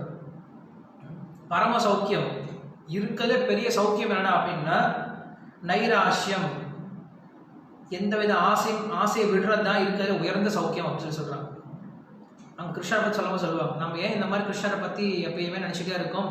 இருக்கிறதே பெரிய சந்தோஷம் என்ன அப்படின்னா ஆசையை விட்டுட்டு நான் பாட்டம் வாழ்க்கையை வாழ்ந்துட்டு இருக்கணும், அதான் இருக்கிறதே பெரிய சந்தோஷம் அப்படின்னு சொல்லும் போது அங்கே வந்து இந்த இந்த இந்த ஸ்லோகத்தை சொல்லுவாங்க. ஸோ அந்த பிங்கள அப்படின்ற வேஷி வந்து விதேக தேசத்தில் இருந்துட்டு இருந்தாங்க. விதேக தேசம் அப்படின்னா மிथिला தேசம், ஜனகர் வாழ்ந்தக்கூடிய அந்த தேசம், அந்த ஊரில் வாழ்ந்துட்டு இருக்காங்க. ஸோ என்ன பண்ணுறாங்க? அவங்க வெளியில் வந்து காத்துட்டு இருக்காங்க. தனக்குன்னு யாராவது வருவாங்க, தனக்குன்ட்டு யாராவது துணை வருவாங்க, நம்மளுக்கு வந்து நம்மளை சந்தோஷப்படுத்துறதுக்கோ இல்லை பணம் கொடுக்கறதுக்கோ இல்லை நம்மளுடைய நமக்கு சரியான ஒரு பார்ட்னர் கண்டிப்பாக வருவாங்கன்னு சொல்லிட்டு என்ன பண்ணுறாங்க? அவங்க வீதியில் நின்று பார்த்துக்கிட்டே இருக்காங்க. ஒருத்தராக போயிட்டு இருக்காங்க. போயிட்டு இருக்கும்போது இவர்கிட்ட அதிகம் பணம் இருக்காது போல இருக்கு, இன்னொருத்தர் வரட்டும். சரி, இவர்கிட்ட நிறைய பணம் இருக்கு போல இருக்கு, இவர் வருவார் போல இருக்கு, வரல. இவர் எனக்கு நிறைய சந்தோஷம் கொடுப்பார் போல இருக்கு, இவர் வருவாரா, வரல. இவருக்கு வந்து பணமும் இருக்கு, இவர்கிட்ட திறமை, இவர்கிட்ட வந்து நல்ல சக்தியும் இருக்கு, நல்ல பலசாலியாகவும் இருக்கார், இவருக்கு சந்தோஷம் கொடுப்பார், அவரும் வரல. இத்தனை நாளா அவங்க வந்துட்டு தான் இருந்தாங்க. இத்தனை நாளா வந்து அந்த வேஷிய கிட்ட வந்துட்டு தான் இருந்தாங்க. இப்போ என்ன ஆயிடுச்சு? அந்த அம்மா கொஞ்சம் கொஞ்சம் வயசாக ஆரம்பிச்சிருச்சு. ஸோ வயசாக என்ன ஆயிடுச்சு? கொஞ்சம் கொஞ்சமாக அந்த அம்மா இருக்கக்கூடிய பற்றல் போக ஆரம்பிச்சிருச்சு. வேறவங்களை பார்க்க ஆரம்பிச்சிட்டாங்க. அந்த அம்மா ஒருத்தரா பார்த்து யாருமே வரவே இல்லை. ராத்திரி ஆகி போயிடுச்சு, யாரும் வரவே இல்லைன்னு சொல்லிட்டு என்ன பண்ணுறாங்க? அவங்க போய் படுத்துக்கிட்டு யோசிக்கிறாங்க, யாரும் வரவே இல்லை இன்னைக்கு. டெய்லி நான் வந்து என்ன பண்ணேன்? என்னுடைய உடலை கொடுத்து நான் என்ன பண்ணுறேன்? எல்லாத்துக்கும் சேவை பண்ணிட்டு இருந்தேன், எல்லாத்துக்கும் சந்தோஷம் கொடுத்துட்டு இருந்தேன். ஆனால் கடைசியில் எனக்கு தேவைன்னு வரும்போது யாரும் வராமல் போயிட்டாங்களே அப்படின்னு சொல்லிட்டு ரொம்ப வருத்தப்பட ஆரம்பிச்சாங்க. அவங்க சொல்கிறாங்க, இது வந்து பிங்கள கீதா அப்படின்னு சொல்கிறார் கிருஷ்ணர். பிங்களை சொன்ன கீதை அப்படின்னு சொல்லி சொல்கிறாங்க. பிங்கள வாச்ச அப்படின்னு ஆரம்பிக்கிறார். பகவான் வாச்ச இங்கே, பிங்கள வாச்ச இங்கே இருக்குது. ஸோ இந்த பிங்கள சொல்லக்கூடிய வார்த்தை பாகவத்திலே இருக்குது. ஏன்னா இதெல்லாம் வந்து வைராக்கியத்துக்கு உண்டான ஒரு ஹேத்துவாக இருக்குது. அந்த காலத்தில் அப்படி கூட இருந்திருக்காங்க. பேசிகளுக்கு கூட அவ்வளோ ஞானம் இருந்திருக்கு. நம்ம வந்து எப்படி பில்வமங்கல் டாக்கூருடைய கதையில் பார்க்குறோம். பில்வமங்கல் டாக்கூரும் அதே போல தான் இருந்தார். சிந்தாமணி அப்படின்ற ஒரு வேஷி பின்னாடி தான் போயிட்டு இருந்தார். அந்த அம்மா ரொம்ப எளிமையாக சொல்லிட்டாங்க. ஒரே ஒரு வார்த்தை சொன்னாங்க, அவருடைய மனசில் குத்துன மாதிரி, என் கிட்ட இருக்கக்கூடிய இந்த பற்று நீ ஏன் கிருஷ்ணர் மேலே வச்சிருக்கக்கூடாது? கிருஷ்ணர் மேலே வச்சா நீ எப்பயோ மோட்சம் போயிருக்கலாமே, எப்பயோ உனக்கு பக்தி கிடைச்சிருக்குன்னு சொல்லிட்டாங்க. ஒரே ஒரு வார்த்தை குத்துன மாதிரி சொன்னாங்க, ஓடியே போயிட்டாரு. இந்த மாதிரி தான் எனக்கும் ஒரு வார்த்தை ஒரு ஒரு ஒரு தடவை ஏற்பட்டது. நான் வந்து நிறையா வருஷம் வந்து இஸ்கானில் ப்ராக்டிஸ் பண்ணிவிட்டு திடீர்னு என்னுடைய துரதிர்ஷ்டம் ஒரு கம்பெனியில் போய் வேலைக்கு போகிற மாதிரி இருந்துச்சு. இன்ஃபோசிஸில் போய் வேலைக்கு போகிற மாதிரி இருந்துச்சு. அதுக்கு முன்னாடி பிரம்மச்சாரியாக இருந்து நிறையா படிச்சுட்டு நிறையா சேவெல்லாம் பண்ணிவிட்டு ஸோ திடீர்னு குடும்ப சூழ்நிலையால் இன்ஃபோசிஸில் போய் வேலை பண்ண வேண்டியதாக இருந்துச்சு. ஸோ வேலை பண்ணிகிட்டு இருக்கும்போது அங்கே ஒரு பக்தரை நான் பார்த்தாரு. அதுக்கு முன்னாடி நான் பார்த்துருக்காரு, நான் வந்து பிரம்மச்சாரியாக இருக்கும்போது பார்த்துருக்கேன். ஸோ அவர் பார்த்து ஒரே ஒரு விஷயம் தான் சொன்னார், பிரபு நீங்களுமா இப்படி அப்படின்னு கேட்டார். நான் பேண்ட் ஷர்ட் போட்டுட்டு இருந்தேன். அப்போ பேண்ட் ஷர்ட் போட்டு டை கட்டிக்கிட்டு ஷூ போட்டுட்டு அன்றைக்கி தான் வேலைக்கு போக போகிறேன். 3வது நாள் வேலைக்கு போகிறேன். அது வரைக்கும் ட்ரைனிங்காக நடந்துச்சு. ட்ரைனிங் அப்போ யாரும் என்னை பார்க்கவே இல்லை. ஸோ வேலைக்கு போகிற 3வது நாள், ட்ரைனிங் 2 மாதம் இருந்துச்சு. 3வது வேலைக்கு போகிற அவர் கேட்குறாரு, இப்படி தான் நீங்களுமா இப்படி இருக்கீங்கன்னு சொல்லி கேட்டார். அவ்வளோதான், அந்த ஒரே ஒரு வார்த்தை எனக்கு வந்து குதிச்சு. அப்படியே நான் அங்கேயே அந்த இடத்துல அப்படியே கிளம்பிட்டேன் கோயிலுக்கு. மறுபடியும் எங்கள் வீட்டுக்கும் போகவே இல்லை, வேலைக்கும் போகவே இல்லை. அப்படியே போயிட்டேன். ஸோ அந்த மாதிரி ஒரு சில வார்த்தைகள் என்ன பண்ணணும், நம்மளோட லைஃப்பை சேஞ்ச் பண்ண வேண்டியிருக்கு. ஸோ வார்த்தைகளுக்கு அவ்வளோ சக்தி இருக்குது. எந்த சமயத்தில் எப்படிப்பட்ட வார்த்தைகளை யூஸ் பண்ணுறோமோ அந்த வார்த்தைக்கு அவ்வளோ சக்தி இருக்குது. ஒருத்தருடைய லைஃபே சேஞ்ச் ஆகும் அந்த வார்த்தை நம்ம சரியாக யூஸ் பண்ண தெரியும். அந்த பிங்களை வந்து சொல்கிறாங்க, என்னுடைய அறியாமை எவ்வளோ அறியாமை இருக்கு பாரு, நான் எவ்வளோ அறியாமல் இருந்திருக்கேன் பாரு, கொஞ்சமாவது எனக்கு ஆன்மீக ஞானம் இருந்துச்சு அப்படின்னா நான் என்ன பண்ணியிருக்க மாட்டேன், இந்த விஷயம் செஞ்சுருக்க மாட்டேன். என்ன பண்ணிட்டு இருக்கேன், என்னுடைய உடம்பை உபயோகப்படுத்தி எவ்வளோ ஒரு கேவலமான காரியம் பண்ணிட்டு இருந்திருக்கு இத்தனை நாள். ஏன்னா இந்த மிதிலா நகரம் மொத்தம் பார்த்தோம் அப்படின்னா என்ன மாதிரி ஒரு புத்தி இல்லாதவங்க யாருமே இல்லை போல இருக்கு. இந்த ஒரு கட்டுப்பாடு இல்லாத ஒரு மனத்தினால முட்டாள்தனம் என்ன பண்ணியிருக்கேன், இந்த மாதிரி ஒரு பிரயோஜனமே இல்லாத ஆளுங்கிட்ட இருந்து நான் வந்து சந்தோஷம் கிடைக்குன்னு நினச்சிட்டு இருந்திருக்கேன். இல்லை அவங்களுக்கு சந்தோஷம் கொடுக்கணும்னு நினச்சிட்டு இருந்திருக்கேன். உண்மையில் இவங்களாம் யார், ஒரு துச்சமான ஒரு ஆண்கள் தான். இவங்களால எனக்கு ஒன்றும் கிடைக்க போகிறது கிடையாது. இவங்களுக்கெல்லாம் இவ்வளோ சேவை பண்ணியிருக்கேன். இது வந்து பிங்களா அப்படிங்கிற ஒரு விபச்சாரிக்கு மட்டும் கிடையாது, நம்ம எல்லாருக்கும் பாடம் தான் இது. யார் ஒருத்தர் வந்து கிருஷ்ணரை தவிர மற்றவங்களுக்கு சேவை பண்ண ஆரம்பிக்கிறாங்களோ அவங்க எல்லாருக்கும் இது பொருந்தும். ஏன்னா நம்ம எல்லாருமே கிருஷ்ணருடைய மனைவியர்கள் தான். நம்ம எல்லாரும் கிருஷ்ணருக்கு சந்தோஷம் கொடுக்க வேண்டிய ஒரே ஒரு பிரகிருதி தான். எப்போ கிருஷ்ணரை தவிர நம்ம மற்றவங்களுக்கு சேவை பண்ண ஆரம்பிக்கிறோமோ நம்ம எல்லாரும் விபச்சாரம் பண்ணுறவங்க தான். ஸோ கிருஷ்ணர் சொல்றாரு, மாம்சையோ அவ்யபச்சாரேன பக்தி யோகேன சேவத்தே சகுணான் சமதீதையைத்தான் பிரம்ம பூயாய கல்பத்தே அப்படின்னு சொல்லி சொல்றாரு. மாம்சையோ அவ்யபச்சாரேன அப்படின்னு சொல்றாரு. யார் ஒருத்தர் என்கிட்ட அவ்யபச்சாரேன கலப்படம் இல்லாத பக்தியை பண்றானோ, மாம்சையோ அவ்யபச்சாரேன பக்தி யோகேன சேவத்தே, பக்தி யோகத்தால் எனக்கு சேவை பண்றானோ சகுணான் சமதீதையைத்தான், அவன் என்ன பண்றானா 3 குணங்களை உடனே தாண்டி போயிடுறான். பிரம்ம பூயாய கல்பத்தே, அவன் பிரம்மன் அப்படிங்கிற உணர் அந்த நிலைக்கு வந்துடுறான் அப்படின்னு சொல்லி சொல்றான். ஸோ அதனால இந்த உலகத்துல நம்ம சேவை பண்ற வரைக்கும் கிருஷ்ணரை தவிர மற்ற நம்ம யாருக்கு சேவை பண்ணாலும் நம்ம எல்லாரும் அப்படிப்பட்ட ஒரு நிலையில தான் எழுதிட்டு இருக்கோம் அப்படின்றத நான் புரிஞ்சுக்கணும். ஸோ இங்க வந்து பிங்களா சொல்றாங்க அப்படின்னா நம்மளா சொல்றாங்க அப்படின்னு அர்த்தம். ஸோ அதை சொல்றாங்க அவங்க, நான் என்ன பண்ணிட்டு இருக்கேன், இந்த உலகத்துல மக்களை தேடி தேடி இவருக்கு நான் சந்தோஷம் கொடுக்கலாம், இவருக்கு சந்தோஷம் கொடுக்கலாம் அப்படின்னு போயிட்டு இருந்தேன். இது நான் என்ன பண்ணிட்டு இருந்தேன், இவங்க எனக்கு சந்தோஷம் கொடுப்பாங்க, இவங்க எனக்கு சந்தோஷம் கொடுத்தான்னு ஓடிட்டு இருந்தேன்.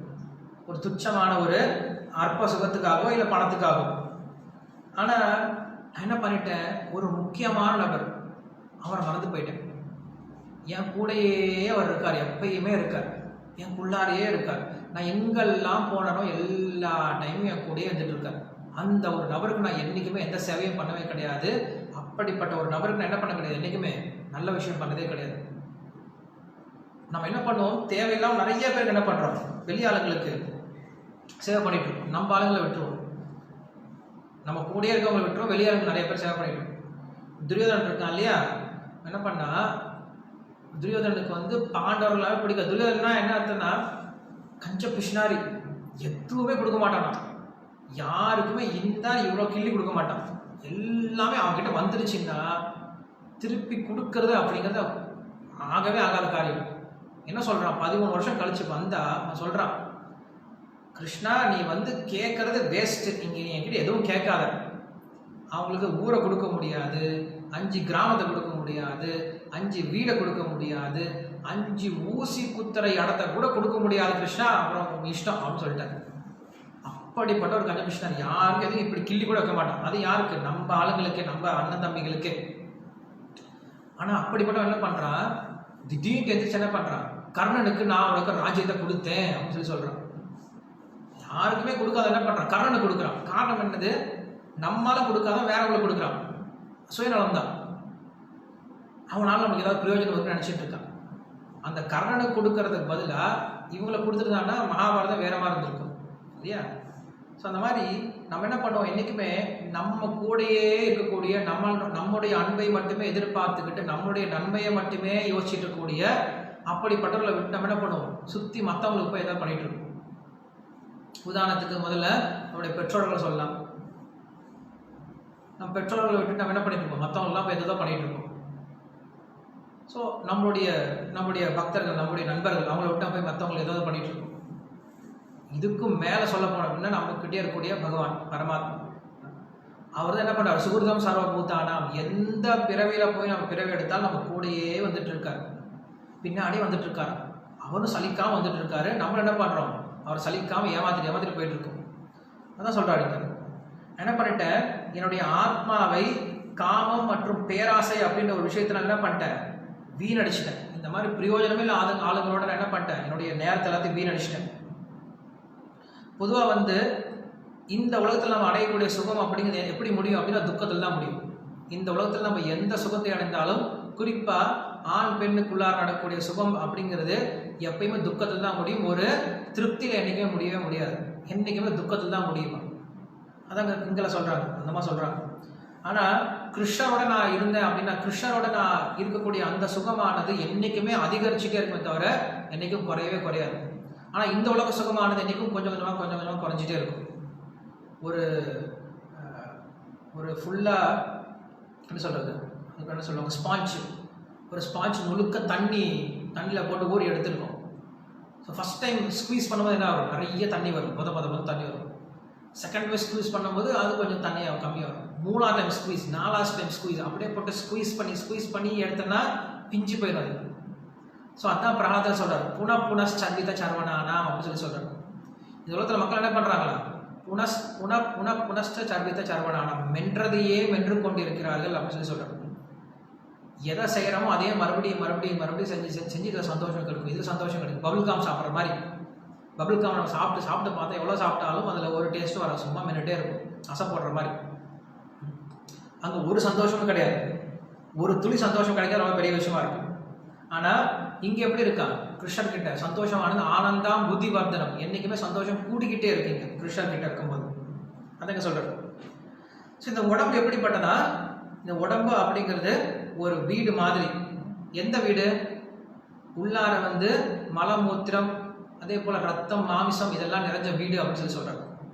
உடலில் என்ன இருக்குது, இந்த உடலுக்குள்ள கொஞ்சம் யோசிச்சு பார்த்தா, கொஞ்சம் நம்ம அறுத்து பார்த்தோம் அப்படின்னா உள்ளார எல்லாமே அருவருக்கத்தக்க விஷயங்களாக இருக்குது. இந்த உடலில் ஒன்றுமே நல்ல விஷயம் கிடையாது. ஸோ அப்படிப்பட்ட உடலை போய் என்ன பண்ணுற, உபயோகப்படுத்திட்டு இந்த உடல் எனக்கு சந்தோஷம் கொடுக்கணும்னு நினச்சிட்டு இருக்கேன். எவ்வளோ ஒரு முட்டாள்தனமாக இருந்திருக்கிறாங்க.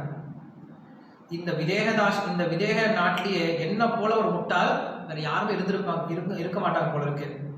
ஏன்னா எல்லாரும் நான் பார்க்குறேன், எல்லாரும் பகவானுடைய பக்தர்களாக இருக்காங்க இந்த மித்திராவில். ஆனால் நான் மட்டும் தான் எப்படி இருக்கேன். அதனால நான் என்ன பண்ணுறேன், இத்தனை நாள் நான் செஞ்ச தப்புக்கு ஒரு விலையை கொடுத்துட்றேன் பகவானுக்கு. என்ன விலை கொடுக்குறேன், சரணாகதி அப்படின்ற விலையை கொடுத்துறேன். சரணாகதி பண்ணுறது தான் ஒரே ஒரு விலை. பகவான் நம்மளுக்கு கொடுத்ததுக்கு, இத்தனை நாள் கொடுத்ததுக்கு சரணாகதி அப்படின்ற விலையை கொடுத்துறேன். இனிமேல் என்னுடைய சந்தோஷமானது கிருஷ்ணனோட மட்டும்தான் இருக்கும். வேற யாருக்கும் என்ன பண்ண போகிறது கிடையாது, சந்தோஷத்தை எதிர்பார்க்க போகிறது கிடையாது. ஏன்னா தேவர்களாக இருந்தாலும் சரி, அவங்க எந்தவித மனிதர்களோ தேவர்களோ யக்ஷர்களோ ராட்சசர்களோ யாராக இருந்தாலும் அவங்களால நமக்கு முழுமையான சந்தோஷத்தை கொடுக்க முடியாது. ஏன்னா அவங்க எல்லாருமே எப்படிப்பட்டவங்க தான், எல்லாருமே தற்காலிகமானவர்கள் தான் அப்படின்னு சொல்கிறாங்க. அதுக்கப்புறம் திடீர்னு அவங்கள யோசிச்சு பார்க்குறாங்க, எனக்கு எப்படி இப்படி புத்தி வந்துச்சு, நான் எப்படி இப்படிலாம் யோசிக்க ஆரம்பித்தேன், நான் ஒரு கீழ்த்தரமான ஒரு காரியம் பண்ணிகிட்டு இருக்கேன், ஒரு கீழ்த்தரமான ஒரு விஷயத்தை பண்ணிகிட்டு இருக்கேன். ஆனால் என் புத்தியில் எப்படி இந்த மாதிரி நல்ல விஷயம் வந்துச்சு அப்படின்னு சொல்லி யோசிக்கிறாங்க. அப்படின்னா அந்த விதேக தேசத்தில் இருக்கக்கூடிய அந்த நாடே என்ன பண்ணிடுச்சா, அந்த ஹோல் என்விரான்மெண்ட் என்ன பண்ணிடுச்சா, அவங்களுடைய புத்தியை மாற்றிருக்கு. அதே மாதிரி அவங்க சொல்கிறாங்க, நான் என்னைக்காவது எனக்கு தெரியாமல் என்ன பண்ணியிருப்பேன், ஏதாவது ஒரு சேவை பண்ணியிருப்பேன் பகவானுக்கு, அந்த சேவை என்ன பண்ணியிருக்கு, இன்னைக்கு உதவி பண்ணியிருக்குன்னு சொல்லி சொல்கிறாங்க. இதுதான் நம்ம அக்ஞாத சுக்ருதி அப்படின்னு சொல்லி சொல்கிறோம். அக்ஞாத சுக்ருதி என்னது, தெரியாமல் நம்ம செய்யக்கூடிய பக்தி சேவைகள். ஸோ இது இந்த விஷயத்தை விஸ்வநாத் சக்கரவர்த்தி தன்னுடைய மாதுரி கதபணி அப்படின்ற புத்தகத்தில் வந்து சொல்லிட்டு இருப்பார். அதில் ஒருத்தனுக்கு பக்தனுடைய கருணை எப்படி கிடைக்குது அப்படின்னு சொல்லும் போது அவர் சொல்ற அக்ஞாத சுக்கிருத்தினால கிடைக்குதுன்னு சொல்றாங்க. அக்ஞாத சுக்கிருத்தி அப்படின்னா தெரியாம நம்ம ஏதாவது ஒரு சேவை பண்ணிடுறது. ஒரு அட்ரஸ் கேட்டு போறோம். ஸோ போகும்போது என்ன பண்றோம், ஒரு வீதியை சுற்றி வரோம். அந்த வீதிக்கு நடுவில் கிருஷ்ணர் கோயில் இருக்கு. ஸோ கிருஷ்ணன் என்ன பண்றான், என்னுடைய கோயிலை சுற்றி வந்துட்டான் அப்படின்னு சொல்லிட்டு என்ன பண்றான், அவனுக்கு ஒரு மார்க் கொடுத்துறது. இப்படி நம்ம என்ன பண்றோம், தெரியாம பகவானுக்கு இந்த மாதிரி என்ன பண்றோம், ஏதாவது ஒரு நடந்து போயிட்டு இருப்போம், எங்கேயாவது ஹரே கிருஷ்ணா வந்தா காதில் கேட்கும், காதில் கேட்டோம். ஸோ ஒரு முறை நம்மளுக்கு கூட காதில் இந்த ஹரே கிருஷ்ணா மந்திரம் போயிருக்கு. ஸோ அப்போ என்ன இருக்கு, நம்மளுக்கு கொஞ்சம் சுக்கிருத்தி சேர்த்து போயிடும். இப்படி என்ன பண்றோம், நம்மளுக்கு தெரியாமையே நிறைய சுக்கிருத்திகளை சேர்த்து சேர்த்து சேர்த்து சேர்த்து ஒரு கட்டத்தில் அவனுக்கு என்ன ஆகுது, பக்தர்களுடைய சங்கம் கிடைக்குது அப்படின்னு சொல்றாங்க. ஸோ இங்க வந்து அதான் நம்ம சொல்றாங்க, பிங்களான்னு சொல்றாங்க, எனக்கும் பகவானுடைய ஏதோ ஒரு சக்தி, ஏதோ ஒரு வகையில் என்ன பண்ணியிருப்பேன், பகவானுக்கு எப்பயோ சேவை பண்ணியிருப்பேன், அதனால எனக்கு என்ன கிடைச்சி, இப்போ பகவானுடைய அந்த விஷயங்கள் எனக்கு ஞாபகம் வருது அப்படின்னு சொல்றாங்க. நூனமே பகவான் பிரீத்தா விஷ்ணு அப்படின்னு சொல்றாங்க. நான் எப்பயோ காலத்தில் விஷ்ணுக்கு ஏதாவது சேவை பண்ணியிருப்பேன், அதனால இப்போ எனக்கு ஞாபகம் வருதுன்னு சொல்றாங்க. ஸோ நம்ம என்ன சொல்றாங்க, இங்க ஒரு இன்ட்ரெஸ்டிங்கான விஷயம் சொல்றாங்க. என்ன சொல்றாங்க, கிளேஷः நிவேத ஹேதவः, கிளேஷः நிவேத ஹேதவः அப்படின்னு சொல்றாங்க. உண்மையில ஒருத்தனுக்கு பற்றற்ற தன்மை எப்ப வரும் அப்படின்னா, அவனுக்கு எப்ப நிறைய பிரச்சனை வருமோ அப்பதான் பற்றற்ற தன்மை வருமா. அதனால கிருஷ்ணன் என்ன பண்றாரு, நம்மளுக்கு அப்பப்ப பிரச்சனை கொடுத்துட்டே இருக்காரு. அப்பதான் என்ன வரும், அதில் நம்மளுக்கு பற்றின்மை அப்படிங்க வரும். பிரச்சனையே கொடுக்கல அப்படின்னு என்ன, நம்ம எல்லாத்தையும் நம்ம நினைச்சுட்டே இருப்போம். நல்லா பண்ற அப்பப்போ கொஞ்சம் கொஞ்சமா கொடுக்குறாரு. இந்த பிங்கல சொல்றாங்க, ஒருத்தனுக்கு பற்றற்ற தன்மை வரணும் அப்படின்னா எந்த அளவுக்கு உனக்கு கிருஷ்ணர் பிரச்சனை கொடுக்குறானோ அந்த அளவுக்கு என்ன ஆகும், கொஞ்சம் கொஞ்சமா பற்றற்ற தன்மைக்கு வருவா அப்படின்னு சொல்றாரு. ஏன அனுபந்தம் நிஹ்ருத்ய புருஷா சமம் ரிச்சதி அப்படின்னு சொல்றாரு. யார் ஒருத்தர், ஏன அனுபந்தம், யார் ஒருத்தர் வந்து இந்த உலக பற்றுதல் இருந்து தன்னை விடுபடுத்திக்கிறானோ, நிர்ஹிருத்திய புருஷா சமம் ரிச்சதி, என்ன ஆகிறானா, அமைதியை அடைகிறான் அப்படின்னு சொல்றாரு. அமைதியை அடைகிறான். ஸோ இந்த அமைதியை அடைகிறத பத்தி கிருஷ்ணர் பகவத்கீதை சொல்றாரு. அமைதி அப்படிங்கிறது எப்படி கிடைக்கும் அப்படின்னு சொல்றாரு. அமைதி குலையறதுக்கான காரணம் என்னது சொல்றாரு. தியாயதோ விஷயான் பும்சஹ சங்கஸ்தேசு பஜாயதே சங்காத் சஞ்சாயதே காமஹ காமாத் குரோதோ விஜாயதே क्रोधात् भवति सम्मोहः सम्मोहात् स्मृति विभ्रमः स्मृति विभ्रंशात् बुद्धिनाशो बुद्धिनाशो प्रणश्यति. அப்புறம் நாஸ்தி புத்திர் அயுக்தஸ்ய நச்சாயுக்தஸ்ய பாவனா நச்ச பாவ யதா சாந்தி அசாந்தஸ்ய குத சுகம். கேள்வி கேட்கிறார் கிருஷ்ணன், அசாந்தஸ்ய குத சுகம் அப்படின்னு சொல்லி கேள்வி கேட்கிறார். சாந்தி இல்லைன்னா உனக்கு எங்கடா சந்தோஷம் வரப்போகுது அர்ஜுனா, சாந்தி இல்லாத எங்க சந்தோஷம் வரப்போகுது, ஆஹாஹான்னு ஓடிக்கிட்டே இருக்கான், சாந்தியெல்லாம் ஓடிட்டு இருக்கான், அவனுக்கு எங்க சந்தோஷம் இருக்கும், இருக்கிறது என்ன இருக்கோ அதை வச்சுட்டு சந்தோஷமா இருக்கிறவனுக்கு எப்படி இருக்கும், என்னைக்குமே சந்தோஷமா இருப்பான், அமைதியா இருக்கவனுக்கு. அந்த சாந்தி குறையறதுக்கான காரணம் என்னன்னு சொல்லி சொல்றாரு. ஒரு பெரிய லிஸ்டே கொடுக்குறாரு. அந்த லிஸ்ட் நம்ம இப்ப பகவத்கீதை பேசும்போது பேசலாம், மேபி இப்ப நான் பேச தேவையில்லை. ஸோ இங்க சொல்றாங்க, அந்த மாதிரி சொல்றாங்க. அதனால இன்னையிலிருந்து என்ன பண்ணுவேன், இனிமேல நான் எந்த ஒரு புருஷனையும் எதிர்பார்க்க மாட்டேன். என்னுடைய வாழ்க்கை முழுக்க பகவான் பார்த்து எனக்கு என்ன கொடுக்குறாரோ அவரை மட்டும்தான் என்னோட புருஷனை எடுத்துக்க போறேன், மற்றவங்களை நான் சார்ந்து வாழ போறது கிடையாது அப்படிங்கிற ஒரு உறுதி எடுத்துக்கிட்டாங்க. ரக்ஷிஷ்யதீதி இது விஸ்வாசா கோத்ருப்தே வர்ணம் ததா. இது ரெண்டு குணங்கள் வந்து வருது சரணாகதி சொல்லும் போது. என்னை பாதுகாப்பவர் அவர் ஒருத்தர் மட்டும்தான். ரக்ஷிஷ்யதீதி இது விஸ்வாசா கோத்ருப்தே வர்ணம் ததா. எப்படி ஒரு தந்தையானவர் ஒரு பெண்ணை பிடிச்சி ஒரு ஆண்மகன் கிட்ட கையில பிடிச்சி கொடுத்துறாரு அப்படின்னா அதுக்கப்புறம் அந்த பெண் என்ன பண்றா, அந்த ஆண்மகனை மட்டுமே சார்ந்து இருக்கிறாளோ அந்த மாதிரி குரு எப்போ ஒரு ஆத்மாவை பிடிச்சி கிருஷ்ணர் கையில கொடுத்துட்டாரு, அதுக்கப்புறம் அவனுடைய ஒரே ஒரு விஷயம் என்னது, அந்த கிருஷ்ணனுடைய சேவையில மட்டும் ஈடுபடுறது தான். அவனுக்கு வேற எந்த எண்ணமும் இருக்காது. ஸோ அப்படிப்பட்ட நான் என்ன பண்றேன், கிருஷ்ணனுடைய சந்தோஷத்துக்கு மட்டும்தான் என்ன பண்ண போறேன், இனிமேல செயல்பட போறேன் அப்படின்ற ஒரு முடிவு எடுத்துக்கிட்டாங்க. ஆஷாஹி பரம துக்கம் நைஷ்ராஷ்யம் பரமசுகம் யதா சிஞ்சந்திய காந்தஸ்யம் சுகம் சுஷுபாவ பிங்களஹா. என்ன சொல்றாங்க, இப்படியாக அந்த மாதிரி என்ன பண்றாங்க, எல்லா விதமான துக்கத்தையும் தன்னுடைய ஆசையை தீர்த்ததுனால, ஆசை விட்டதுனால எல்லா விதமான துக்கத்திலிருந்து விடுபட்டாங்களா. நைராஷ்யம் பரமம் சுகம், ஆஷாஹி பரமம் துக்கம். ஒருத்தனுக்கு ஆசை அப்படிங்கிறத நிறைய துக்கத்தை கொடுக்குது. நைராஷ்யம் பரமம் சுகம், ஆசை அற்ற தன்மை பரம சுகத்தை கொடுக்குதான். யதா சஞ்சிந்திய காதசம் சுகம் சுஷுபாவ பிங்களா. இப்படியாக தன்னுடைய ஆசையை விட்டு அந்த பிங்களா அப்படின்ற அந்த வேஷம் என்ன பண்றாங்களா, அமைதியாக தூங்கிட்டாங்களா, ஒரு பிரச்சனை எல்லாம் தூங்கிட்டாங்க அப்படின்னா இங்க வந்து சுஷுப்தி அப்படின்னு சொல்றாங்க. அப்படின்னா அந்த பகவானுடைய அந்த ஒரு நிலையை அடைஞ்சிட்டாங்க, அந்த பகவானுடைய அந்த அமைதியை அடைஞ்சிட்டாங்க, பகவான் சொல்லக்கூடிய அந்த அமைதியை அடைஞ்சிட்டாங்க அப்படின்னு சொல்றாங்க. இல்ல பக்தி நிலையை அடைஞ்சிட்டாங்க அப்படின்னு சொல்லுவாங்க. ஏன்னா சைதன்ய மகாபிரபு சொல்றாரு, கிருஷ்ண பக்த ஏவ சகலே சித்தி புத்தி காமி சகலே அசாந்த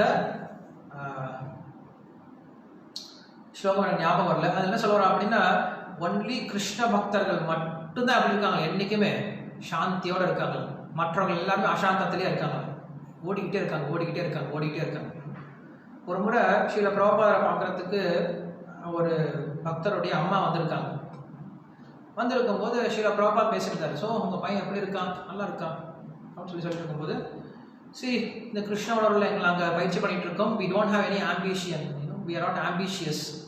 எங்களுக்கு எந்த ஒரு பெரிய பெரிய குறிக்கோள்லாம் வச்சு இதை அடையணும் அதை அடையணும் அப்படின்லாம் ஒன்றும் கிடையாது. கிருஷ்ணன் எனக்கு எப்படி வச்சுட்டு நினைக்கிறாரோ அப்படி வச்சுட்டு இருக்கணும், நாங்கள் வாழ்ந்துட்டு இருக்கக்கூடியவர்கள் அப்படின்னு சொல்கிறார். அப்படி சொன்ன உடனே பக்கத்தில் இருக்க ஒரு பக்தர் வந்து திருத்துறாரு. அந்த அம்மா ஏதோ தப்பாக நினச்சிப்பாங்களோ, இவங்களுக்கு ஒரு குறிக்கோளும் இல்லாமல் வாழ்ந்துட்டு இருக்காங்கன்னு நினச்சாங்கன்னா தப்பாக நினச்சிப்பாங்கன்னு என்ன பண்ணுறாரு அந்த பக்தர் பிரபுபாதர் வந்து மெட்டீரியல் ஆம்பிஷன் பற்றி சொல்லிட்டு இருக்காரு. மெட்டீரியல் ஆம்பிஷியஸ் அப்படிங்கிற விஷயத்தை சொல்கிறாரு, தவிர ஸ்பிரிச்சுவல் ஆம்பிஷன் கிடையாது. ஸ்பிரிச்சுவல் ஆம்பிஷன் இருக்கும் அப்படின்னு அவர் கரெக்ட் பண்ணுறாரு. ஸ்ரீல பிரபுபாதர் சொல்கிறார், no, devotees are not ambitious. அவ்வளோதான், devotees are not ambitious. நான் இதை பண்ணணும், எனக்கு இது வேணும்னு நினைக்க மாட்டாங்க. குரு சொல்றா, நான் செய்யறேன், அவ்வளோதான். குரு என்னை செய்ய சொல்ல விரும்புகிறாரா, இது செய்யறேன். அப்படிலாம் என்ன ஆயிடும், ஒரு ஆம்பிஷன் எடுத்து அதில் பற்று வந்துடும், நான் இதை செஞ்சே தீருவேன் அப்படின்னு. குரு சொல்றார், வேணாம்ப்பா, அது உனக்கு நல்லது கிடையாது, இது உன்னுடைய பக்திக்கு நல்லது கிடையாது, இதை விட்டுட்டு நீ அடுத்த காரியம் பண்ணு. இல்லை இது என்னுடைய ஆம்பிஷன், நான் முடிச்சே ஆகணும் கிடையாது. நம்மளுடைய ஒரே ஒரு குறிக்கோள் என்னவா இருக்கணும், குரு சொல்லக்கூடிய விஷயத்தை கிருஷ்ணருக்கு எது விருப்பமோ அதை நம்ம செஞ்சுட்டு போயிட்டே இருக்கணுமே தவிர அதை செஞ்சே ஆகணும் எப்படி இருக்காது. அவனுக்கு எந்தவித குறிக்கோளும், அவனுக்குன்னு தனியாக ஒரு குறிக்கோள் இருக்காது, அவனுக்குன்னு தனி குறிக்கோள் இருக்காது. அவனுடைய ஒரே ஒரு குறிக்கோள் என்னவா இருக்கும் அப்படின்னா, குருவனுடைய வார்த்தையை கடைபிடிக்கணும், குருவனுடைய வார்த்தையை சத்தியம் பண்ணணும் அப்படிங்கிற ஒரே ஒரு குறிக்கோள் தான் என்ன பண்றாரு, செயல்பட ஆரம்பிக்கிறார் அங்கே சொல்றாரு. ஸோ இந்த மாதிரி சொல்றாங்க, வேற எந்த வித விஷயத்தையும் விட்டு என்ன பண்றாங்க, இந்த அம்மா இனிமேல் நான் வந்து கிருஷ்ணரை மட்டும் என்ன பண்றேன், என்னுடைய புருஷனா ஏத்துக்கிறேன்னு சொல்றாங்க. உத்தம புருஷஸ்தம்யா பரமாத்மே விதாகிருதா யோலோகத்ரயமாவிஷ்ய விபர்த்தவ்ய ஈஸ்வரா கிருஷ்ணன் பகவத்கீதையில 15 அத்தியாயத்தில் சொல்றாரு. உத்தம புருஷஸ்தம்யா, என்னை விட உத்தம புருஷன் வேறு யார் இருக்காரு இந்த உலகத்துல, கிருஷ்ணரை விட. கிருஷ்ணன் சொல்றார், உத்தம புருஷஸ்தம்யா பரமாத்மே விதாகிருதா, என்ன பரமாத்மாவை இந்த உலகம் கொண்டாடுது. யோலோகத்ரயம் ஆவிஷ்ய விபர்த்தவ்ய ஈஸ்வரா, நான் எப்படி இருக்கேன், நான் வந்து இந்த வேதங்கள் எப்படி என்ன கொண்டாடுது, இந்த உலகத்தில் இருக்கவங்க என்ன எப்படி பார்க்குறாங்க அப்படிங்கிற விஷயத்த அதை சொல்றார். அதை சொல்லும் போது என்ன சொல்றாரு, நான் தான் புருஷோத்தமன்ற விஷயம் தெரிஞ்சுக்கோ அப்படின்னு சொல்றாரு. உலகத்தில் புருஷன் அப்படின்ற ஒரு நம்மளை காக்கக்கூடியவர் அப்படின்ற ஒரே ஒருத்தர் தான், இந்த உலகத்தில் அனுபவிக்கக்கூடியவர் அப்படின்றது ஒரே ஒருத்தர் தான். நான் அவரால் அனுபவிக்கப்பட வேண்டிய பொருள் அப்படிங்கிறத புரிஞ்சுக்கிட்டோம் அப்படின்னா, நான் என்னுடைய சேவை முழுக்க அவருக்கு கொடுக்கணும். அவருக்கு சேவை பண்றதால நான் என்ன பண்றேன், நானும் சந்தோஷம் அடைகிறேன். இங்க வந்து நம்ம சேவை பண்றோம் அப்படின்னா ஏதோ அடிமைத்தனமா நம்ம சேவை பண்றது கிடையாது. அந்த சேவை தான் நம்மளுக்கு உண்மையான சந்தோஷம். இந்த ஆத்மாவுக்கு போகமே என்னதான், இந்த ஆத்மாவுடைய போக்கியமே என்னது, அந்த சேவை தான். அந்த சேவையில தான் இந்த ஆத்மாவுக்கு சந்தோஷம் கிடைக்கும். அந்த விஷயம் தான் சொல்றாரு. போக்தாரம்பிக்க தபசாம் சர்வலோக மகேஸ்வரம் சுகுதம் சர்வபூத்தானாம் கியாத்மா மாம் சாந்தி முடிச்சது கிருஷ்ண பகவத்தில் சொல்வார். ஃபர்ஸ்ட் தெரிஞ்சுக்க வேண்டிய விஷயம், இந்த உலகத்துல நான் அனுபவிப்பாளன் அப்படிங்கிற விஷயத்திலிருந்து வெளிவந்து கிருஷ்ணன் அனுபவிப்பாளர், நான் என்னுடைய காரியங்கள் எல்லாத்தையுமே கிருஷ்ணனுடைய சம்மதமா பண்றேன், கிருஷ்ணனுக்கு சந்தோஷம் கொடுக்க வகையில பண்ண ஆரம்பிக்கிறேன் அப்படின்ற ஒரு விஷயத்தை செய்யப்பட ஆரம்பிச்சான் அப்படின்னா அவன் உண்மையாகவே எப்படி இருக்கான், சாந்தியோட இருக்கான். அப்படி இல்லாம தனக்குன்னு ஒரு விருப்பத்தோடு செயல்பட ஆரம்பிச்சான்னா அவன் என்னைக்குமே சாந்தியோடு இருக்கிறது கிடையாது. அதே போல எல்லாத்தையும் எதிர்பார்த்துட்டே இருக்குது, எல்லாத்தையும் எதிர்பார்த்துட்டு இருக்க தேவை கிடையாது. மனுஜனை புட்டி மனுஜன் சேவிஞ்சி அப்படின்னு சொல்லுவார் தியாகராஜ சுவாமி. மனுஷனா பொறுத்து இன்னொரு மனுஷனை ஏன்டா நீ போய் கும்பிடுற, ஏன் போய் இன்னொரு மனுஷன் கொடுத்து கூட எப்போ பார்த்தாலும் கூட கும்பிடப்படுறது, ஏன் வணக்கம் எதுக்கு கிருஷ்ணர் பார்த்துக்க மாட்டார் என்ன, மரம் வச்சா தண்ணி ஊத்துறான் இல்லையா? அந்த மாதிரி கிருஷ்ணர் உன்னை படைச்சிருக்காருன்னு கிருஷ்ணர் கண்டிப்பாக நல்லா தெரியும் உன்னை எப்படி பண்ணணும், உன்னை எப்படி பார்த்துக்கணும் அப்படின்ட்டு. கிருஷ்ணரோட நம்ம தெரிஞ்சு போயிடுச்சா என்ன? தெரிய போகிறது கிடையாது. ஸோ அதனால் நம்ம என்ன பண்ணக்கூடாது, தேவையில்லாமல் போய் எல்லாருக்கிட்டையும் போய் நமஸ்காரம் பண்ண சலாம் போடுறது தேவையே கிடையாது. வேறு யாருக்கும் என்ன பண்ணக்கூடாது, வணங்க முடியாது. கிருஷ்ணர் பொறுத்தருக்கு பக்தர்களுக்கு தான் என்ன பண்ணிருக்கோம், என்றைக்குமே அவங்களுக்கு மட்டும் தான் நமஸ்காரம் பண்ணணும். அவங்ககிட்ட மட்டும்தான் நம்ம என்ன பண்ண முடிய வணக்கத்தை செலுத்தணும். மற்றபடி தேவையில்லாமல் எல்லாருக்கிட்டையும் என்ன பண்ணக்கூடாது, சும்மா சும்மா போய் விழுந்து விழுந்து கும்பிட்டுக்கூடாது. அவ்வளோ இலக்காரமாக போயிடுச்சா என்ன வைஷ்ணவர்கள் அப்படின்னா? வைஷ்ணவர்கள் அப்படின்னா விஷ்ணு பக்தன், பக்தர்களுடைய பக்தன் தவிர வெளியாளுங்கள் கிடையாது. ஸோ ஒரு பௌதீக ஒரு விஷயத்துக்காக போய் அவங்ககிட்ட என்ன பண்ணக்கூடாது, காக்கப்படுக்க தேவையில்லை. பிரபுபாத் அதை பண்ணவே கிடையாது, என்றைக்குமே பண்ண கிடையாது. பிரபுபாத் என்றைக்குமே யாரையும் காக்காலாம் பிடிக்கவே கிடையாது. என்றைக்குமே அவர் எப்படி இந்த ஸ்ட்ரெயிட் ஃபார்வர்டாக கிருஷ்ணரை கொடுத்தாரு. கிருஷ்ணரை பார்த்து அட்ராக்ட் பண்ணேன், அவ்வளோதான். கிருஷ்ணரை கொடுத்து ஒருத்தன் அட்ராக்ட் ஆகி வரல அப்படின்னா அப்படிப்பட்ட நபர் எனக்கு தேவைன்னு சொல்லிடுவார். நான் வந்து வேற ஒரு யுக்தியில் எடுத்துகிட்டு பண்ண மாட்டேன். சில பிரபுபாத் இல்லை, ப்ரீச்சிங் வந்து ஸ்ட்ரெயிட் ஃபார்வர்டாக இருந்துச்சு. கிருஷ்ணரை கொடுக்குறேன், கிருஷ்ணனால தான் ஒருத்தர் என்ன பண்ண முடியும், அட்ராக்ட் பண்ண முடியும். வேறு வகையில் நான் என்ன பண்ண முடியாது, அட்ராக்ட் பண்ண தேவை கிடையாது, அட்ராக்ட் ஆக மாட்டேன். கிருஷ்ணர் தான் எல்லாத்தையும் வந்து ஈர்க்கக்கூடியவர். அது அப்படிதான் இருக்கும். ஸோ அந்த பிங்கள அப்படின்ற வேஷம் நம்மளுக்கு அதான் காட்டுறாங்க. யாரையும் நம்ம என்ன பண்ணுறோம், சார்ந்து இருக்க தேவையில்லை. இவன் எனக்கு சந்தோஷம் கொடுப்பானா, இவன் எனக்கு சந்தோஷம் கொடுப்பானா, இவன் என்ன பார்த்துப்பானா, அவன் என்ன பார்த்துப்பானா, இவன் எனக்கு பணம் கொடுப்பானா, இவன் எனக்கு சுகம் கொடுப்பானான்னு யோசிச்சுட்டு இருக்கிறத விட்டுட்டு நம்ம கூடயே என்னைக்கு இருக்கக்கூடிய சுகிருதம் சர்வபூதானாம் சொல்லக்கூடிய அந்த கிருஷ்ணர் பக்கம் கொஞ்சம் திரும்பி பார்த்தோம் அப்படின்னா அவர் தான் என்னுடைய உற்ற நண்பர். அவர் தான் எனக்கு உண்மையாலுமே தாய் தந்தை, என்னுடைய எல்லா விதமான போக்கியமான பொருளும் அவர் ஒருத்தர் தான் அப்படிங்கிற ஒரு விஷயத்தை எப்பொழுது யோசிக்க ஆரம்பிச்சிட்டானோ அப்பா அமைதி அடைஞ்சானா அப்படின்னு சொல்றாங்க. அப்படின்லாம் ஓடிக்கிட்டே இருக்க வேண்டிய இந்த உலகத்துல, ஏன்னா எங்கேயும் நம்மளுக்கு ஷெல்டர் கிடைக்காது. ஏன்னா எல்லா ஷெல்டரும் வந்து இங்கே இருக்கக்கூடிய ஷெல்டர் எல்லாமே ரொம்ப தற்காலிகமானது. அதே போல் வெறும் சாயை போன்றது தான், வெறும் நிழலை போன்றது தான். ஆனால் கிருஷ்ணோட ஷெல்டரானது என்றைக்குமே நம்ம கூட இருக்கக்கூடியது. நம்மளை என்றைக்கு ஏமாத்தாது கிருஷ்ணோட ஷெல்டர் அப்படிங்கிறது. ஸோ இந்த பிங்கள அப்படின்ற வேஷம் நம்மளுக்கு அந்த கிருஷ்ணர் கிட்ட தஞ்சம் அடைகிறது அப்படிங்கிற விஷயத்தை, கிருஷ்ணரை மட்டுமே தஞ்சம் அடையணும் அப்படிங்கிற விஷயத்தை இங்கே காட்டுறாங்களாம். ஸோ இந்த பிராமணர் என்ன சொல்றாரு, இந்த அவதூத பிராமணரும் அப்படி என்ன பண்றேன், என்னுடைய வாழ்க்கையை கிருஷ்ணருக்கு மட்டுமே சார்ந்திருக்கு, நான் கிருஷ்ணரை மட்டுமே சார்ந்திருக்கேன், நான் வேற யாரையுமே சார்ந்து இல்லை அப்படிங்கிற விஷயத்தை சொல்லி முடிக்கிறார். இன்னைக்கு இதோட முடிச்சிடலாம். மற்ற விஷயங்கள் நம்ம நாளைக்கு பார்க்கலாம்.